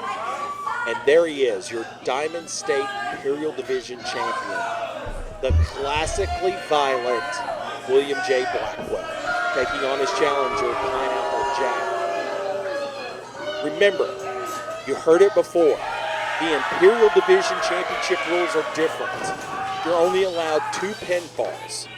You're only allowed 3 rope breaks, and there is a 10-second countout. you win by pinfall, submission, or TKO. But if you use your 2 pinfalls and your 3 rope breaks, that's it. There are no more rope breaks for you, and there are no more pinfall attempts, and you can only win by submission or TKO. The most complete division with the most complete wrestling and the most complete rules. Headlined by the most complete wrestler, William J. Blackwell. William J. Blackwell is a wrestling machine. But Pineapple Jack, what he brings to the ring is a lot of heart and a lot of juicy. Oh, that's provocative. Get that off the screen. Jack and the crowd are one. The crowd loves Pineapple Jack. But William J. Blackwell is part of the United.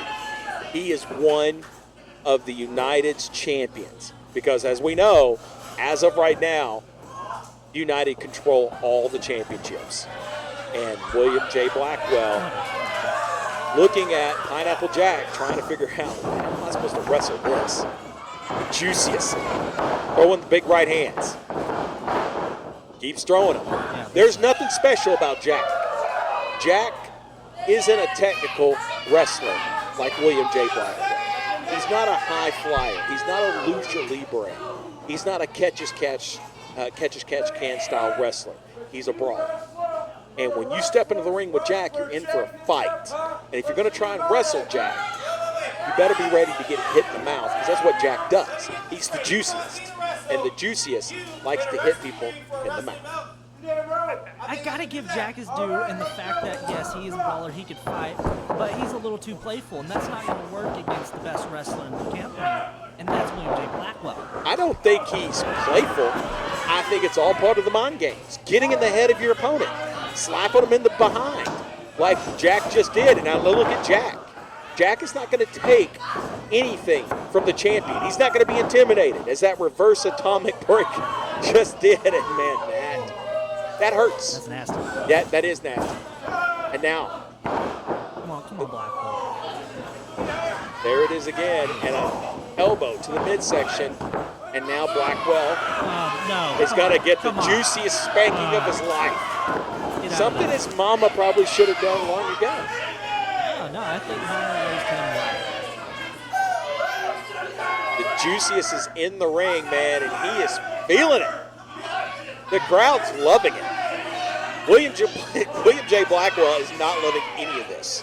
He's on the ring floor, on the concrete floor, trying to regroup, trying to figure out how am I going to recover from this.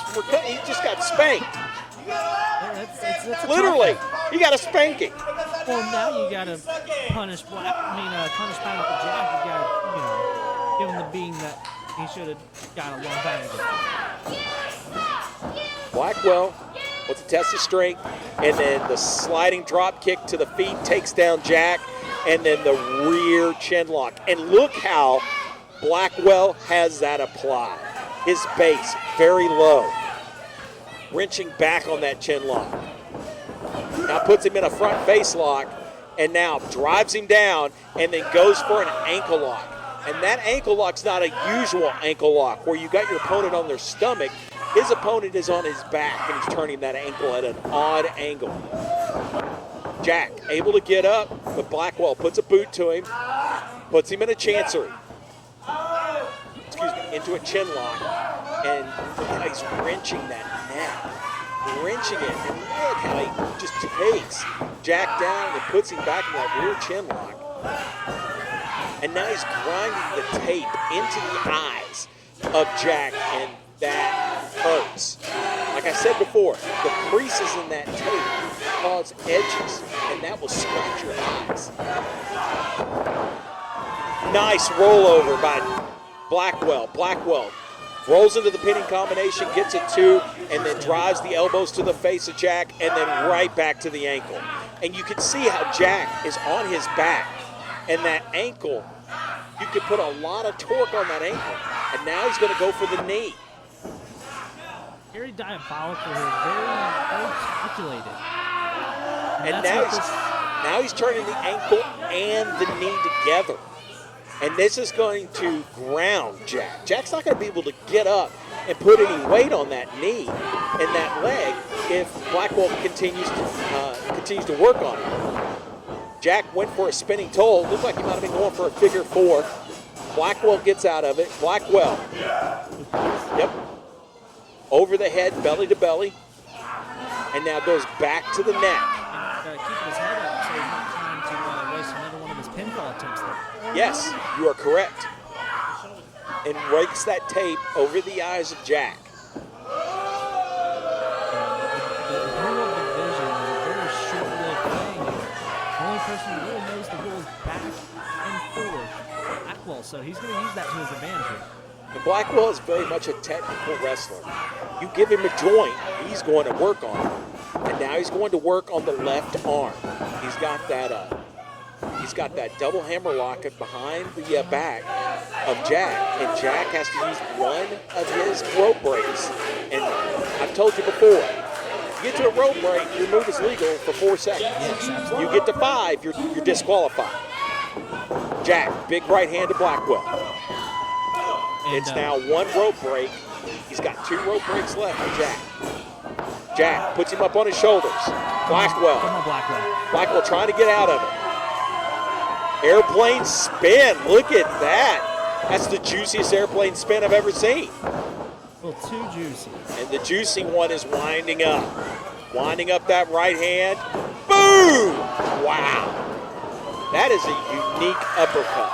And that had a lot of power behind it. As you see, Blackwell is down. And I think the juicy one is going to go to the top rope. Took a little bit too much time.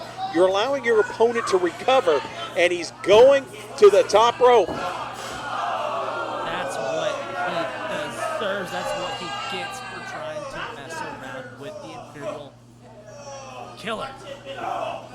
Blackwell catches Pineapple Jack on the top rope, and down.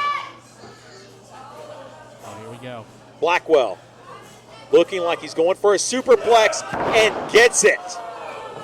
Off the top rope, hooks the leg, but Jack kicks out.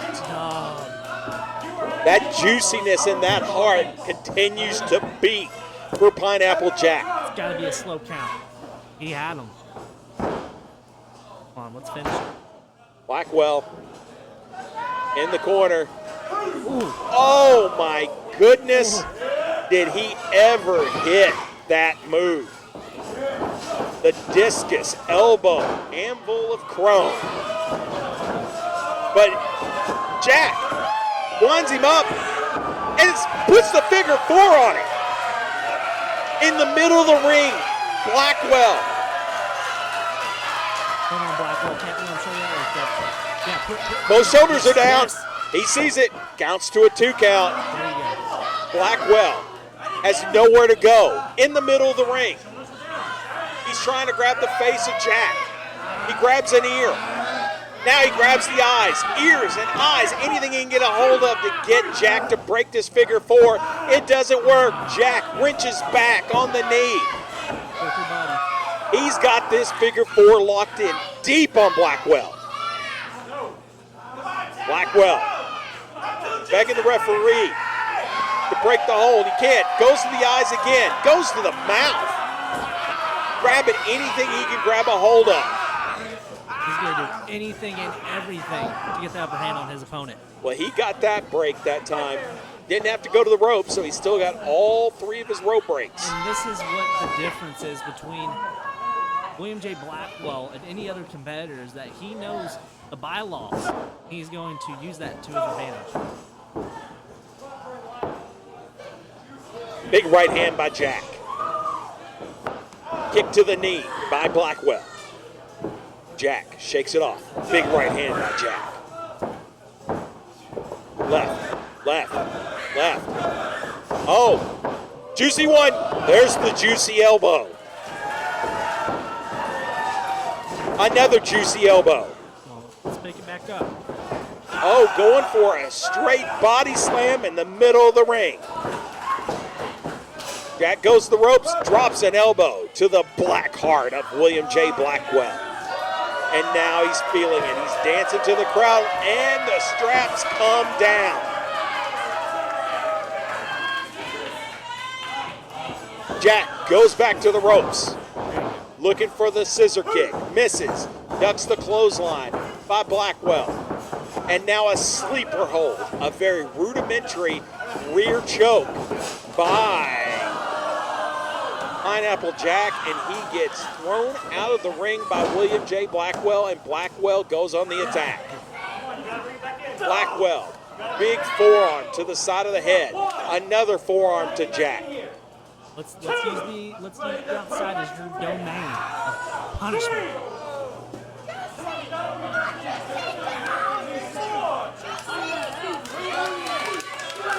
And look at Blackwell taunting the crowd. The crowd firmly behind Pineapple Jack, trying to get him up. Show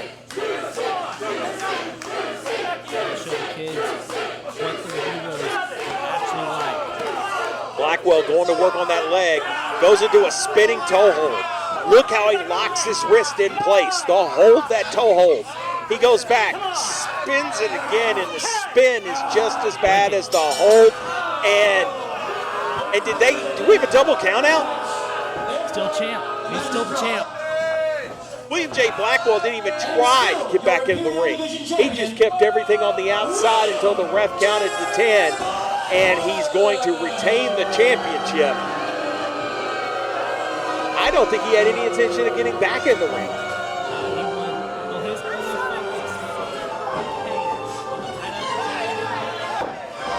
Well, he's done just that as William J. Blackwell.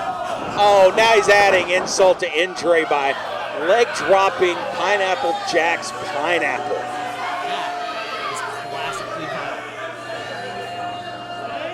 And William J. Blackwell retains the Diamond State Imperial Division Championship by countout, by a double countout.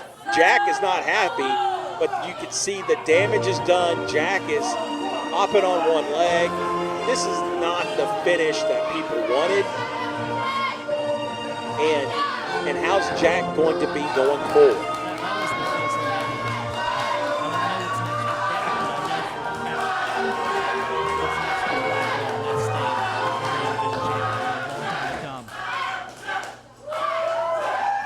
Coming up next, it's one of the two, you could call it two main events. The Diamond State Heavyweight Championship, Laurentis X, the man with the spirits, the 20 spirits in his vessel, challenges the champion, the Ruthless King, Alexander Gold.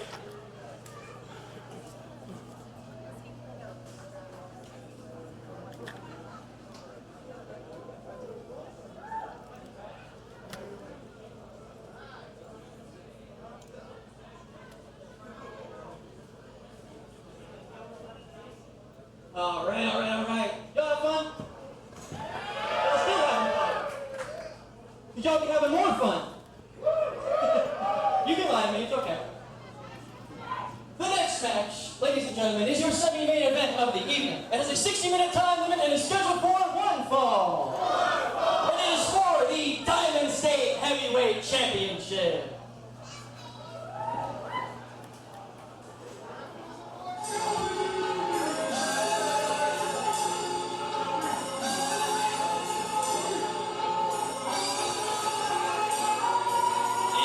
First,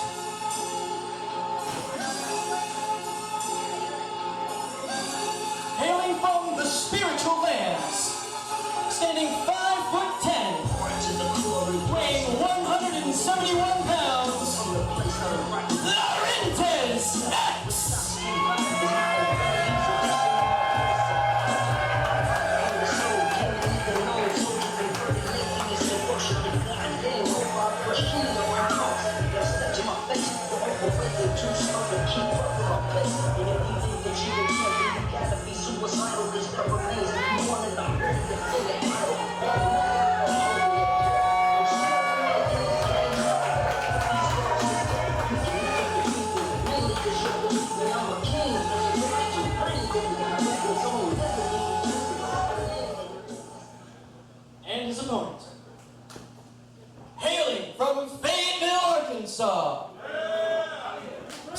5'9", weighing 230 pounds, the Ruthless King, Alexander Gold!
And there he is, your Diamond State Heavyweight Champion, the Ruthless King, the leader of the United, Alexander Gold. And you saw, as he made his entrance, Jamie, he had the head of Olympus X in his hands. He got his hands on it. United took it. At United We Stand, at Royal Treatment. And now, Alexander Gold brings it as a trophy here in the co-main event of United We Stand. To the winners goes the spoils. And the Ruthless King right here, pound for pound, best wrestler. And that guy right there, he needs to be in a loony bin. He doesn't even deserve to be in this matchup right now. But Wes McCann, it's just Wes McCann. Well, at Royal Treatment, Laurentis X wasn't beaten by Alexander Gold. He was beaten by the United. United came together, interfered in the match, and allowed Alexander Gold to win the championship. And now, Alexander Gold has not won any part of Laurentis X since. And now, Wes McCann stepped in earlier tonight and made this matchup. Right, I mean, Alexander Gold wasn't prepared to wrestle tonight. Right there. Alexander Gold, baby. That's where it stands. September the 16th. Diamond State, right at the Shire. And now he's got to defend tonight because of the cosplay cowboy. It's unfair. Well, the general manager, Wes McCann, made this match here tonight for the Diamond State Heavyweight Championship. And what you call crazy, Jamie, is supernatural in effect with the Laurentis X. He claims to have 20 spirits within his vessel, and when he touches that head that Alexander Gold has, it brings another spirit to the forefront, and it replenishes his vessel. It replenishes his spirit.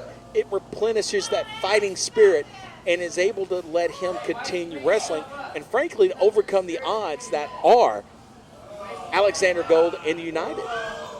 All I know is that he's going to beat down 20 men if that's the case. Well, there's a catch to tonight's match. No one from the United can come out and interfere in this match. If they do, Laurentis X is awarded the championship. And X is going after the head. And Alexander Gold headed him off at the pass, saying, no, get back in the ring. See, that's the thing you're saying, is that Alexander Gold needs the United. Alexander Gold doesn't need it because he's the best wrestler. Now, Laurentis X needs that freak head so he could handle the spirits and be able to beat the Ruthless King Alexander Gold. That's what he needs. Well, Gold got X back in the ring. And these two know each other so very well. They were friends years ago. They trained together at the Monster Factory in New Jersey. They have fought all over the country and in Canada. And Alexander Gold just thinks he's simply better than everyone else, thinks he's above Laurentis X. And he's here to prove a point to Laurentis X. X feels like he should be the Diamond State Heavyweight Champion. And feels like he was screwed out of that opportunity by the United. Well, the man's already tried time and time again, and it's not working. He's got to step down, get back in line. Because at the end of the day, the Ruthless King is going to prevail every time. Look at this. Laurentis X turning his back on the Ruthless King, giving the Ruthless King a free shot.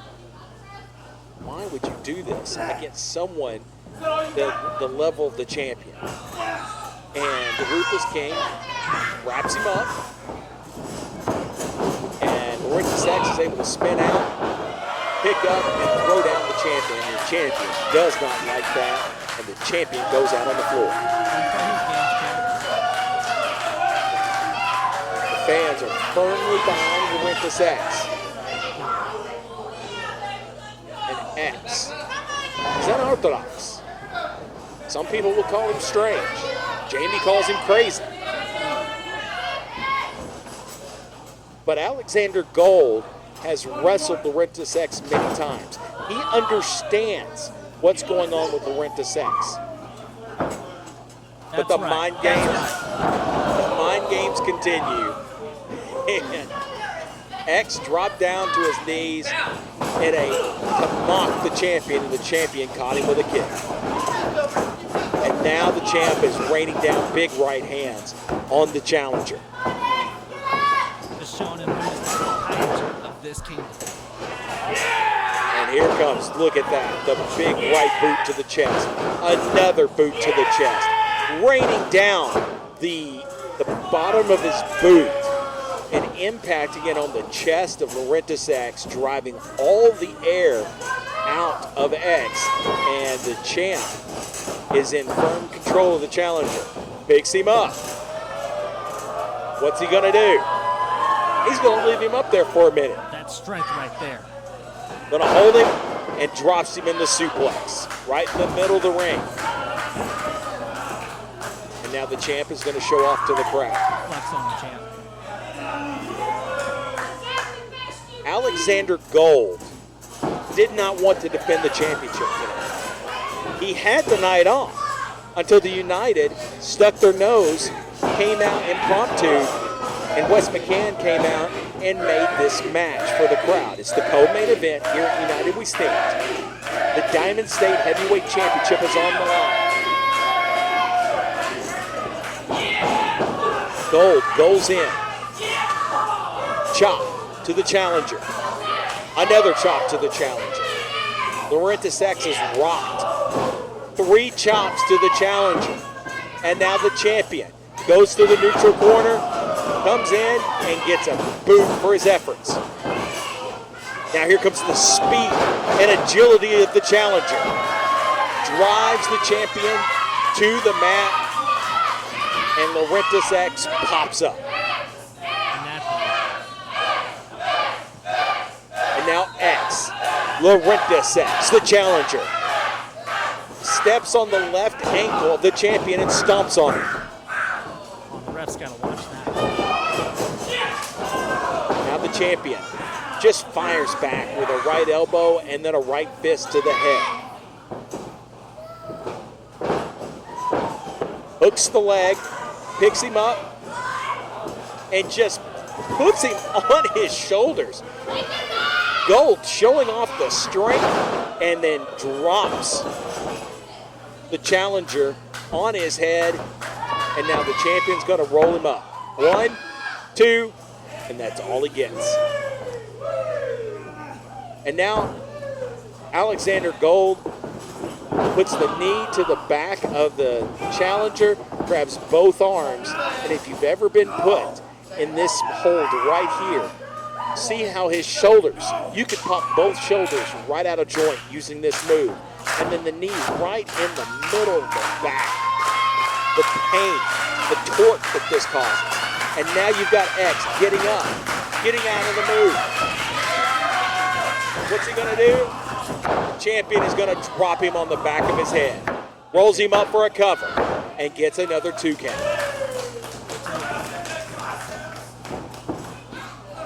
Alexander Gold picks up Laurentis X. Now he gains control. Picks him up. Looking for a pile driver, power bomb. Nope. He gets back dropped by Laurentis X, and Gold wisely rolls out of the ring to regroup. X cannot capitalize because the Ruthless King has gone out of bounds. He's out on the floor. Laurentis X still in the ring. He chooses not to chase after Gold, which is probably a wise move. Gold comes up and snaps Laurentis X's neck off the top rope. And now the champ takes the steps back into the ring. And now he's going to climb to the top rope. What is the champ thinking on the top rope? He's perched.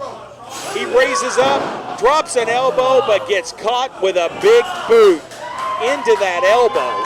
You could dislocate your elbow, you could dislocate your shoulder. The damage is done. And Laurentis X goes back to Gold. That's one pesky dude. He's got to stop to him, which I don't think, definitely not a smart thing when going up against United and Ruthless King. So X goes up, double stomp to the back of the neck, and drops the champion face first. The champion is not moving. He may be out. X goes for the cover, and Laurentis X can only get a 2 count on the champion.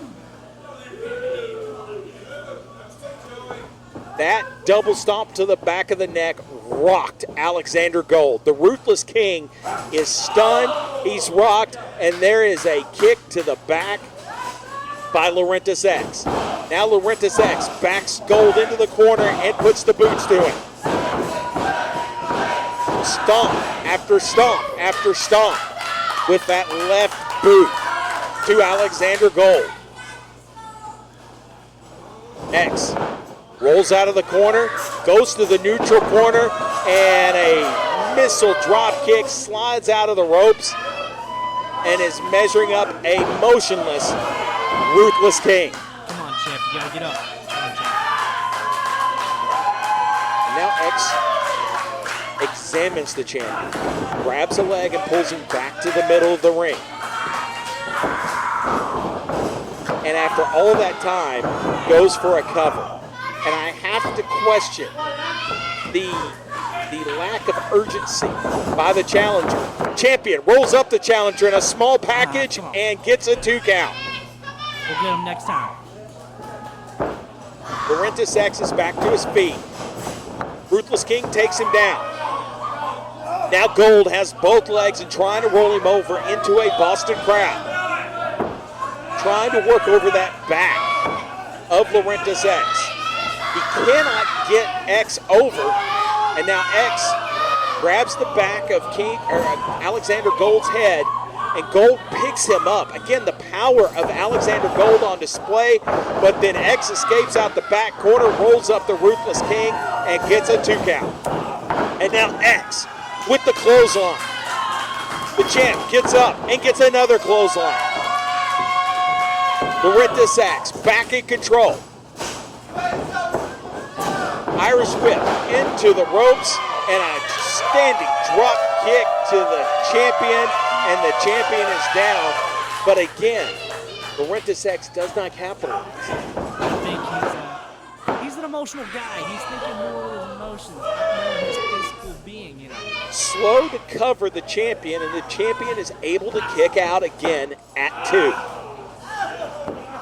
Gold, you can see he's trying to fight his way back to his feet. Laurentis X stomps on that left ankle. You know, you're seeing the champ struggle because he's not prepared to be out here. You know, West McCann again trying to throw his clout out there and make these matches out of thin air. Well, here comes the champion. An enziguri kick to the back of the challenger's head. And now showing the power by picking up Laurentis X, placing him on the top rope. And now Laurentis X hung to dry for whatever the king has in store for him, and a big drop kick to the solar plexus. And now he picks him up. Pile driver type hold. Now he picks him up and power bombs him into the ring. Again, the strength of the Ruthless King is clearly on display. The champ is top 2, and he is not 2. Ruthless King puts an arm over Laurentis X, gets the cover, but gets a 2 count only. Alexander Gold rolls to the ring apron, trying to regroup.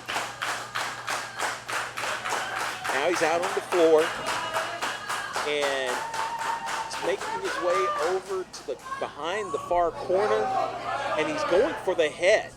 Why would you do? I call this why would you get the head involved? It's all mind games, you know. You gotta see. Is the Ruthless King leaving? Why would you leave?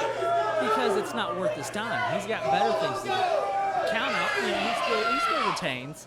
You know, he still took care of business. He still beat the hell out of Laurentis. I don't agree with this decision. You have to be a fighting champion. You have to get in the ring, and you have to earn your victories. And now, better judgment prevails. The champion comes back out, but now he's placed that head under the turnbuckle. This has put that head within reach of Laurentis X. Again, I question the decision-making of the champion in this matter. I don't think he's going to let Laurentis get to it. He's going to do that to emotionally drain his opponent. Now he just throws him into the same corner with the head. I don't think this is the smartest thing the champion has done. But the champion is back in control. He's got Laurentis X again draped in the ropes, grabs him, and then just kind of shrugs him off. And the challenger's trying to hold on to the ropes and bring himself back up. What's the champion going to do now? Champion is out on the ring apron. Springboard. A springboard moonsault into the challenger as he was draped over the ropes. Both men are down. And that right there is why he is the Ruthless King. He is the champ. He is the Donna Grama. He is the best. But who got the best? Who got the worst of the move? They're both down. The official administering a 10 count. If neither wrestler answers the 10 count, this is a double, it'll be a no contest. But they're both back up to their knees. Ruthless King trying to get back to his feet. Laurentis X back to his feet. The big forearm to the back of the Ruthless King. Now the big right hand to the champion. Champion backed up. Now a boot to the midsection, a kick to the chest, a right hand to the head. Let's keep it out of that corner. Champion trying to get the challenger back down. A knife edge chop to the chest. Now the double hand slap to the head. Another hand slap to the head. Now the ringer equilibrium. Now the challenger. Double knees to the face, and that puts the champion back down on the mat. Again, Laurentis X cannot capitalize. He cannot cover the Ruthless King, and instead gets to his knees, makes his way back to the champion, finally makes a cover, and the champion puts his hands on the rope that's out of bounds. That will break up the pin. See, at least this referee does his job. And Laurentis X sees the head, and he's going for the head. He's so close. Come on, champ. And the champion is able to grab Laurentis X. Laurentis X cannot grab the head. He's too far away. Look at him working over the legs. And still, Laurentis X that close to grabbing rejuvenation, that close to rejuvenating his vessel, and now into the cloverleaf. If X is able to roll over onto his stomach, it could be the end of the match of the night for him. But the champ can't get him rolled over, and X is able to fight his way out of it. Laurentis X, double feet to the face. Champ, come on, champ. And the champ is down once again. And Laurentis X grabbing that left leg that the champion has been working on for the majority of the night. And now Laurentis X is trying to pull himself back up. He's got to keep him away from the head. But here comes Gold. Gold's got that left leg, but using the ropes for leverage is able to kick the champion. And Laurentis X jumps over. The champ was able to duck the jump and catch him in a German suplex and holds on to waist control. And the champion continues to hold on to waist control, going for a third one. But elbows by Laurentis X, able to get out of it. Laurentis X back up, but can't do anything. The champion moves out of the way, and the third German throws Laurentis X across the ring into the neutral corner. And now both men are down again. The champion has now got space and time to rejuvenate himself, to regroup, to try to figure out a way to put away Laurentis X. Well, as you see there, when Laurentis X tried to get off on the top rope, his knee buckled a little bit. The champ's taking care of business, trying to take out the knee. But you can see Alexander Gold is near exhausted. He can barely stand. And he's trying to make his way over to Laurentis X. X sees an opportunity, thinking about going for the head, but the champ is able to make his way back to his feet, give the forearms. But the challenger answers. Champion and challenger both go down. And once again, the official will administer the 10 count. If neither man can get up, it will be a no contest, and Alexander Gold will retain. Laurentis X, Alexander Gold, both these men are exhausted. You can see they're both trying to work their way back up, and they both leap to their feet, and they both take each other down. Both these men know each other so well. I've mentioned it before. They have wrestled all over the country, in Canada.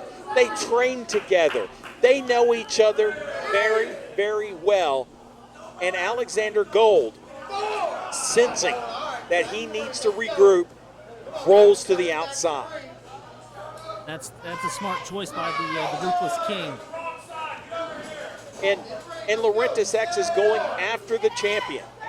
But Laurentis X has got very little left in the tank. I don't think he knows where he's at. Gold is looking down on the challenger, and Gold is going to the top. Once again, he got caught before. Can he get up here again? And he's caught again.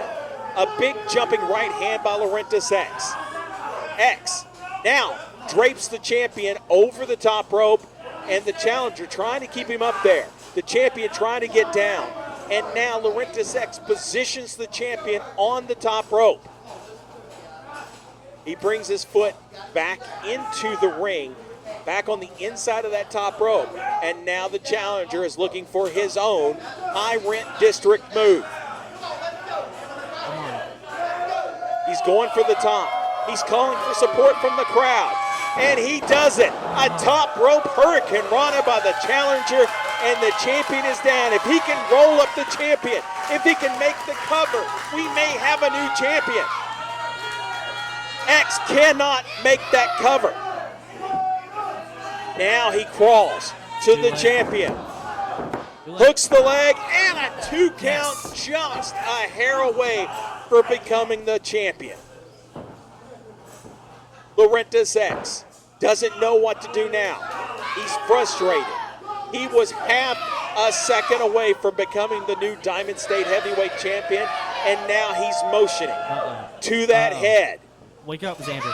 Xander grabs an ankle on the way by and is now holding the challenger. Laurentis X once again cannot get to the head. And look how Alexander Gold rolls him away from the head and then picks him up. Again, the power of Alexander Gold on display. Right there showing why he's the... That's why he's the Ruthless King. But here, the knee, the leg strength of of Laurentis X put Alexander Gold into the turnbuckle and then rolled him up into a poison Rana, which is a reverse Hurricane Rana.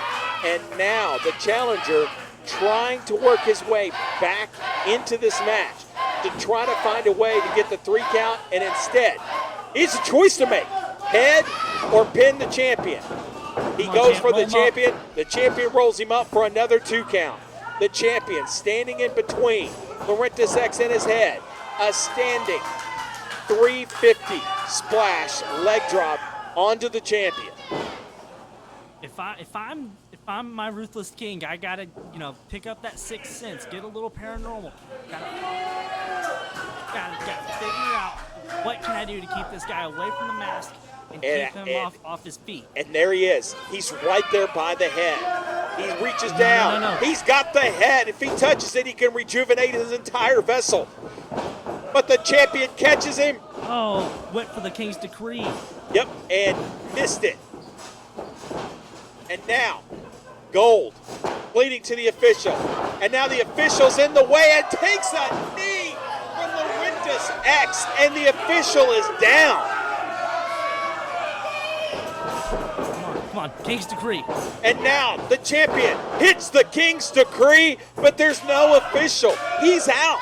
He took a knee to the head from Laurentis X, and the official's not in a position to make the count. We need to get another official in here now. Remember, the United cannot help. If they help, the belt automatically changes hands. He had the dang match won. But now, Gold has him on his shoulders, drops him, goes to the middle rope, the moonsault misses, and now the champion is down. The challenger is down. The referee is down. Everybody is down in this match. Everyone knows we gotta have a winner. Laurentis X is trying to make his way back to his feet. Using the ropes to drag himself to the head. He touches the head. He's got it. And now he brings the head. He calls to the spirits. And the spirits answer. And he now is reaching. Get up, He's Xander. a whole new man. Get up, Xander. Get up, Xander. Xander knows this. He knows he's facing a very fresh challenger, and the challenger goes in to face and impact the champion. Come on, champ. Oh, the side kick, the leg lariat, and the champion is staggered, and the champion is down. This is not good. This is not good. And now Laurentis X rolls for the cover. What was Jumps that? back to his feet. What kind of sorcery? And he goes in. He's looking to put the champion away. Come on, Xander. Laurentis X can feel it. He can feel the tide turning. He can feel the championship is within his reach. Champion is back on his feet. X goes up and hits him with the knee. Laurentis X hits him with the knee, and the champion is out, and the referee is nowhere to be found. We could have a new champion right now. Who's that? Wait, who just jumped into the ring? What is that? Whoa. For the United indeed, but who is that? What is going on? Yeah, Some stranger just jumped into the ring. He's masked, Is he with the United? If he's with I hope so. United, I hope so. The belt changes hands. There's the 2. Wake up, Joey. Wake up, Joey. 3, and the challenger is pinned after some stranger just jumped into the ring and won this match for Alexander Gold. What is this, Jamie? What is this match? Was phenomenal, and you just ended it from some guy jumping into the ring, hitting the move on Laurentis X, and then pulling Alexander Gold, who's still unconscious, by the way. You know, I'm normally the inside scoop man for the United, but this, I don't know anything about. This is ridiculous, Jamie. The United, if he's for the United, that guy, the belt should change hands. But is it an official member? If not, then is he still champ? I think so. Well, the United have come out. It is now official, Jamie. United have all the belts. All the championship belts are with the United. You see, Emmy's the new women's champion. Dos Camacho's the new tag champs. The Imperial Division champion, William J. Blackwell, and the super heavyweight champion, Angel Kamacho, the United. And there's the masked man. Who is that guy? Because all the United are out there. This guy is not a member of United. This is somebody else. This is somebody new. Who is that guy? Somebody get the cops and arrest this man because he is not a wrestler. The United go in to help out their leader, their fallen leader. But that masked man, Alexander Gold, is still the champion because of that man right there. Jamie, go get the cops. Go get someone to arrest this guy. He shouldn't be in the ring. He shouldn't even be in the Diamond Dome. I'm not getting the cops. I want to be that guy's friend. I cannot believe this match has ended like this. And the United are in the ring, gloating to the people, gloating to the Diamond State fans. And this man's taking off his mask. Who are you? Oh no! It's Ocho! Got an ace in the hole. Ocho who? Let me, for all you idiots that don't know who this man is, we don't care. Let me introduce you.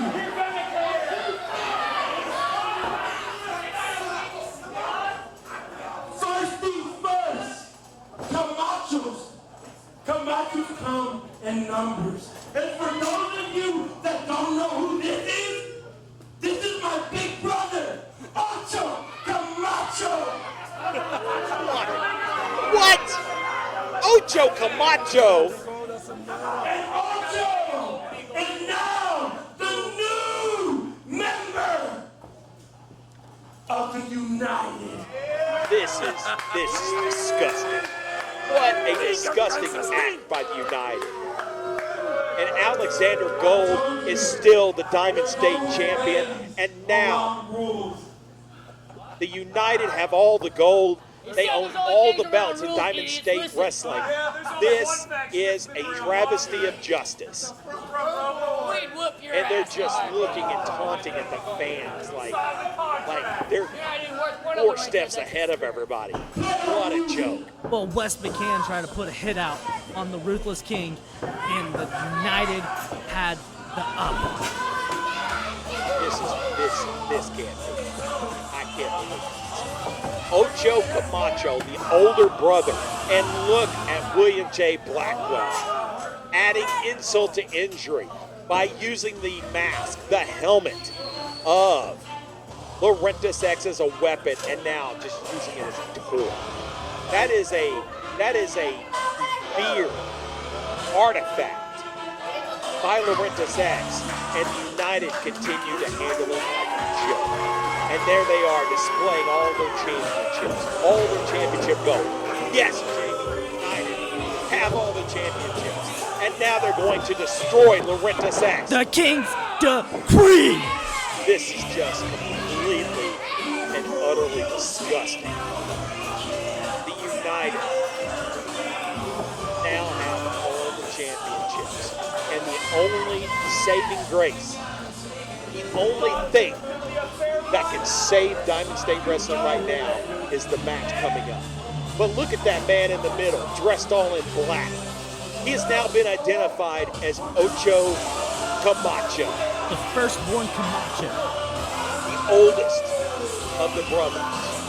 And because he was not a member of the United at the time that he came in, he was able to interfere in the match, and you see the result. Alexander Gold is still the Diamond State Heavyweight Champion. Are united, the sooner you will accept it.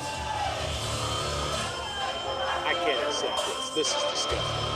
This is disgusting. United has stooped to even lower levels to keep the Diamond State Heavyweight Championship in the faction.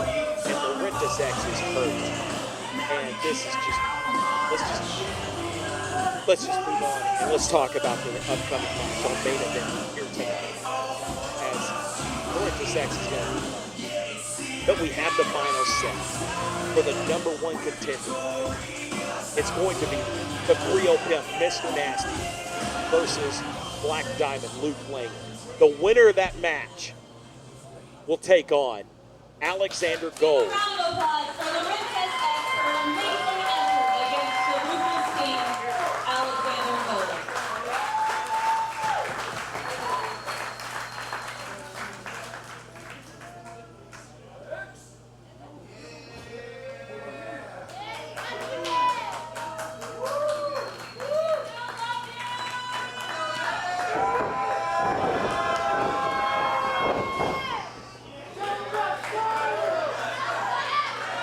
Just called on another spirit to the forefront. And as you can see, that spirit is angry. I don't know. I'm speechless. So is Laurentis X. Again, another tragedy. So sorry. But guys, it's time for the main event. Are you ready? That was pretty dang weak. I said, are you ready?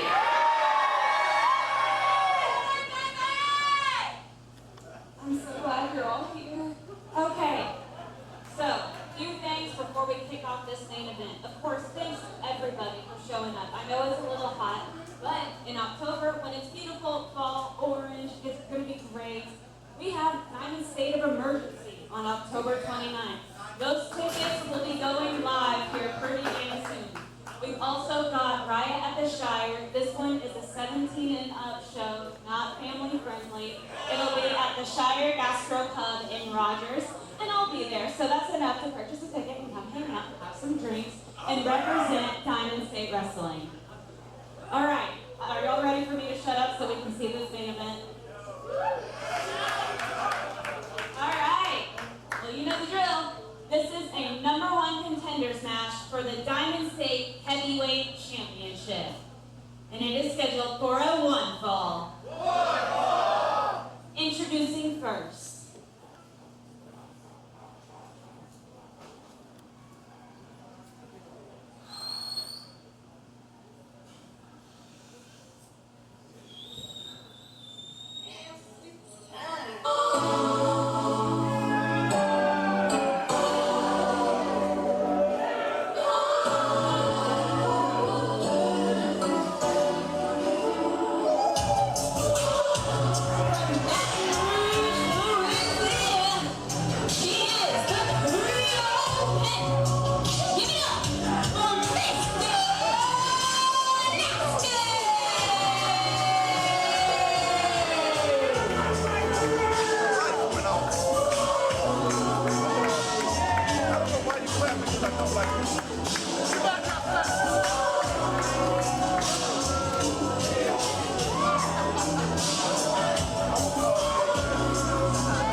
his opponent.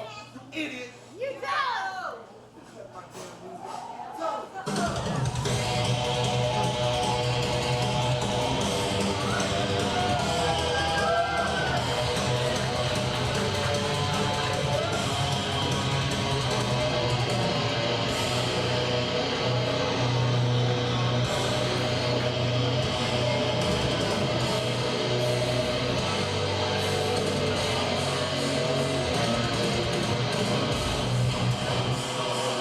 From Manhattan, Kansas, he is the Black Diamond, Luke Langley!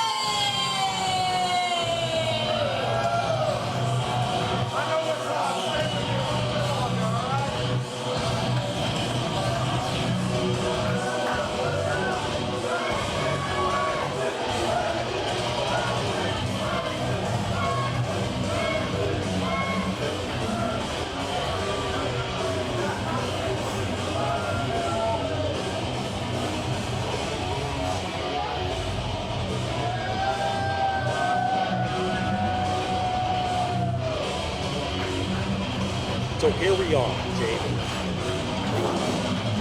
What I consider to be the same race of the United States. One of these two men will advance to take on Alexander Gold for the Diamond State Heavyweight Championship on October 29th at Diamond State of Emergency. And I'm going to be honest. We need this. We need that challenge. Whether it's Creole Pimp, whether it's Black Diamond, we need one of these guys to challenge Alexander Gold and bring the Diamond State Heavyweight Championship away from United. This is just what the United have done tonight has been disgusting. They have lowered themselves to levels that I thought they wouldn't sink to. And someone has got to stand up. And there are two men in this ring right now. I don't always agree with Mr. Nasty. His tactics can be questionable. Black Diamond Luke Langley is a winner. He can win matches. He's proven he's won championships all over. But either one of these guys, I will take as the Diamond State Heavyweight Championship over the You say that, but look, he's trying to take away the chains. And the cane? Got to level the playing field, Jamie. You cannot have Creole Pimp winning like he won his first match against Jay Sosa. You just can't do it. You know, if you're talking about saving Diamond State Wrestling and trying to purify the sport, you would think Mr. Nasty's your best chance. And Watch out for Nasty going down to the backside. Well, here we go. The crowd a number one contender for the Diamond State Heavyweight Championship. It's Mr. Nasty and Luke Langley. Collar elbow tie up into the side headlock. Nasty powers his way out of it. Now he's got the arm bar. Nasty, 6'5", 275 pounds. And then you've got Luke Langley. Chiseled at 215, 6'4". Both these guys can go. Except Nasty can't do the pop. And Luke Langley grounds him. Come on, Still Nasty. working on the left arm. Nasty can't catch a break sometimes. I have to agree with that. So the Pimp is down on the mat. This is what Langley's got to do. He's got to ground the big man, but Nasty makes his way back to his feet. But Langley still got control of that left arm, and that's his Pimp slapping arm, as you know. watch the glove. There, hands up, and now he goes to a side headlock of his own. You know, both these guys went. Wait, what's he doing? Going down into his knee pad. I thought he was going to pull something out. Can't put anything past the Creole Pit. You always got to have something else. The video's there. No, Cross over nasty, and then deep. Take down of Mr. Nasty in the round bar, and Nasty is grounded again. but these two guys, they went through hell, respectively, each on their own. But And now they're here in the main event of United We Stand. The winner gets a shot at Diamond State Heavyweight Championship on October 29th. Diamond State of Emergency. Nasty has Langley to the floor. Stalking. Setting him up. There's that big left hook. There's a meat hook coming down from Nasty. Now the whip into the corner. Langley slides out. Ducks the left, ducks the right, slams his head into the turnbuckle, drops him, and now with a little mini swat onto Nasty, and Nasty kicks out at will. You got to do more than that to keep a pimp down. But who do you think would be the fresher man? In both of these good battles, pimp slap missed, drops on the knee of Langley. Langley drops him on the knee again, this time face first. And Black Diamond feeling the momentum. Is he going for the brainbuster right now? He's trying to finish it early. Can he get the big man up? Big man blocks it. I don't believe so. Nasty says no. And now Nasty counters and whips Langley into the ropes. Langley over the top, and then Langley with the shoulder into the midsection of Nasty. Gets the running start. Oh, and Nasty hits him with a huge leg lariat. Goes for the cover. Gets a 2 count. Hey, Mr. Nasty knows Black Diamond Langley like the back of his pimp hand. These guys. How does a man that size get a leg lariat like that onto Luke Langley? That is 6'5", 275 in the air. And now the pimp is ready to lay the smackdown. Big boot to the sternum. And now, quick rear chin lock. And puts him down and puts that 275 right there on the back of Langley's neck. And that makes it really difficult to breathe. Shut up, y'all. If you're going to taunt someone, I think this is where you do it. You get your opponent into a rear chin lock, and then you talk all the trash you get. And nobody does that better than that.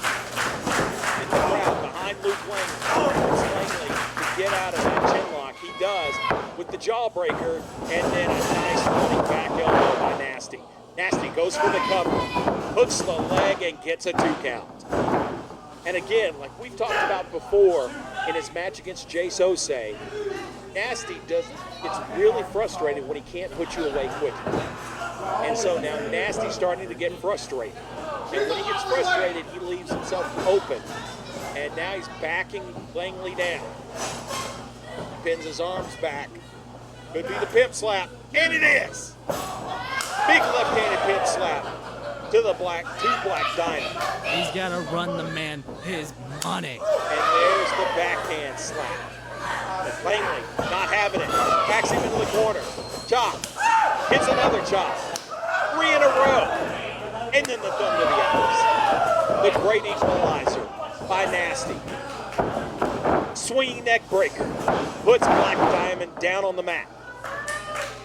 Nasty goes for the cover. Nasty gets a 2 count. Oh, he's calling it. He's calling it. It is Nasty time. Waiting for Black Diamond to reach his feet.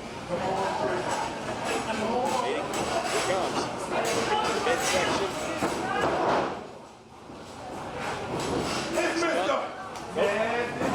Gets out of it.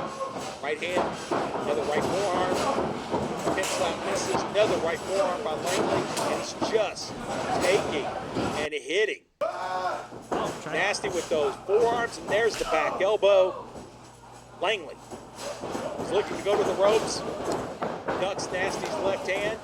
Boot to the midsection, boot to the head, enziguri to the head. And now Nasty is staggered. Langley goes forward, Nasty in the corner with the big elbow. Picks him up, looking for that brainbuster again. But the power of Mr. Nasty powers Black Diamond back into the corner. Oh, Nasty went for the shoulder block. It was missed. Nasty throws him into the corner. And Nasty is down, and he's open for the missile drop kick to the head. And Black Diamond senses the end is coming. The end is near. We got home, man. This ain't good. We have a pimp in distress. Yeah, the pimp in distress is right. Diamond. Ooh. A side suplex. Belly to belly side suplex. And Mr. Nasty is on the ropes. Picks him up. Oh, Nasty catches him with a slap. Ooh. Counter by Langley. Counter by Nasty. And they are both teeing off on each other. Running start for Langley. Sidestep by Nasty and the big shoulder tackle. Sometimes you got to hit him with the misdirection. And now the pimp is in the corner. He's waiting for Langley to get back to his feet. Is he thinking booty call? He's thinking something. Langley trying to get back to his feet. Big clothesline by Black Diamond, and both men are down.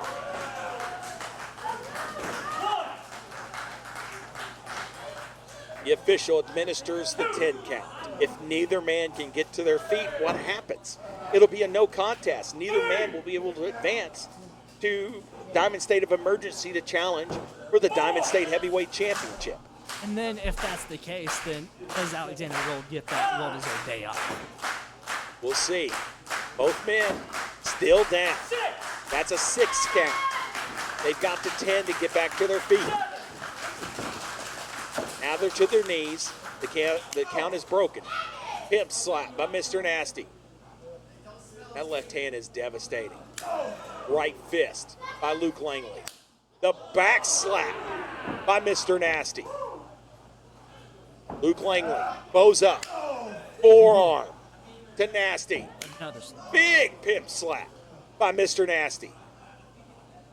Another forearm. Back slap by Nasty. Neither man given an inch. Now they're making their way to their feet. Oh, that pimp slap is just devastating. But Langley answers. Back slap by Nasty. Langley answers. They're just teeing off on each other in the middle of the ring. Oh my gosh, here it is. And there's the champion, Alexander Gold, the United. They're all in the ring. They're attacking Nasty and Luke Langley. What is going on? Let's get them, boys. Let's get them. They don't deserve any shot at the championship. But they enact both of them. That means it's a double disqualification. Nobody advances. What is going on? No, it's a double disqualification, and nobody advances to face the Ruthless King at Diamond State of Emergency. What is going on? The man wants a day off. So, you think that because the United just jumped in on this match, Alexander Gold doesn't have to wrestle at United or at Diamond State of Emergency? Well, it looks like the plan. What is going on here? This cannot. When you think the United can't stoop any lower, they go to a whole new depths of just absolute, chicanery. What is going on? I think you guys just heard exactly what these people think of you and your shenanigans. I guess I was right earlier about Los Lonely Jabronis, since we didn't have enough Kamachos. Nice work at the loophole, but, you know. That's because we're smarter than you, dummy. I'm a businessman. I adjust on the fly, and I had some adjustments to announce for you all tonight. First off, did you guys get enough of Laurentez X and Xander Gold, or do you want to see them run it back Saturday, September 16th at the Gyre? That is exactly what you are going to get. It has this for a stipulation. If any other member besides Xander Gold of the United is in the building, do not come to my building, the Shire, on Saturday, September 16th.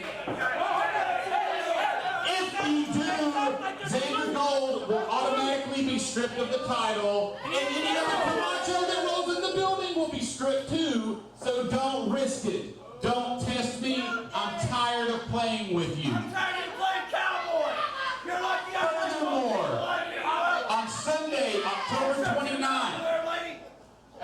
event right here, we're going to see a triple threat match. You want so much of a piece of Mr. Nasty and Luke Langley. Well, if you get past Laurentez X, you will get to defend your title against both of them in a triple threat on Sunday, October 29th.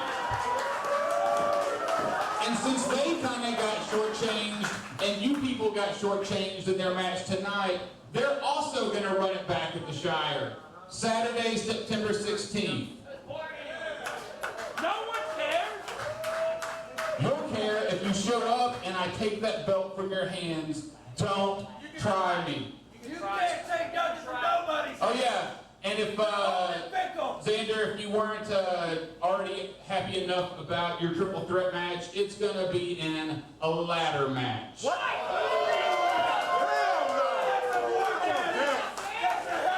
You're gonna get the opportunity to climb all the way up there and take his belt. You should be happy about it. It's a gift. That's unfair. He's like 8 feet tall. He can just jump and grab it.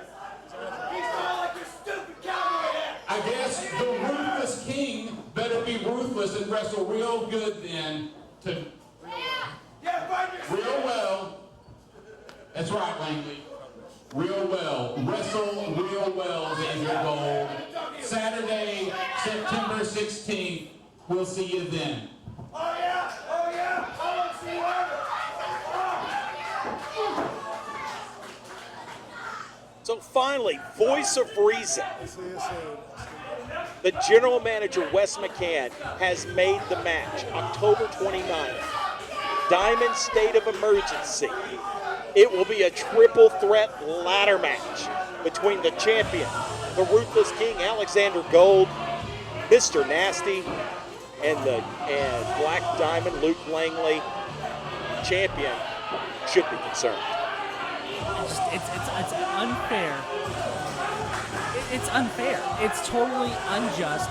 And Wes McCann, he wants to play sheriff. Like, The United continue to stick their nose in matches where they don't belong. They continue to stoop to levels that no professional wrestling faction should have to stoop to. Wes McCann has done the right thing. Well, the United come out there and trying to conduct business only as they can. And this Wes McCann tries to put his nose in their business. October 29th, Diamond State of Emergency. Triple threat ladder match for the Diamond State Heavyweight Championship. You don't want to miss it. Get your tickets at DiamondStateWrestling.com. We'll see you October 29th.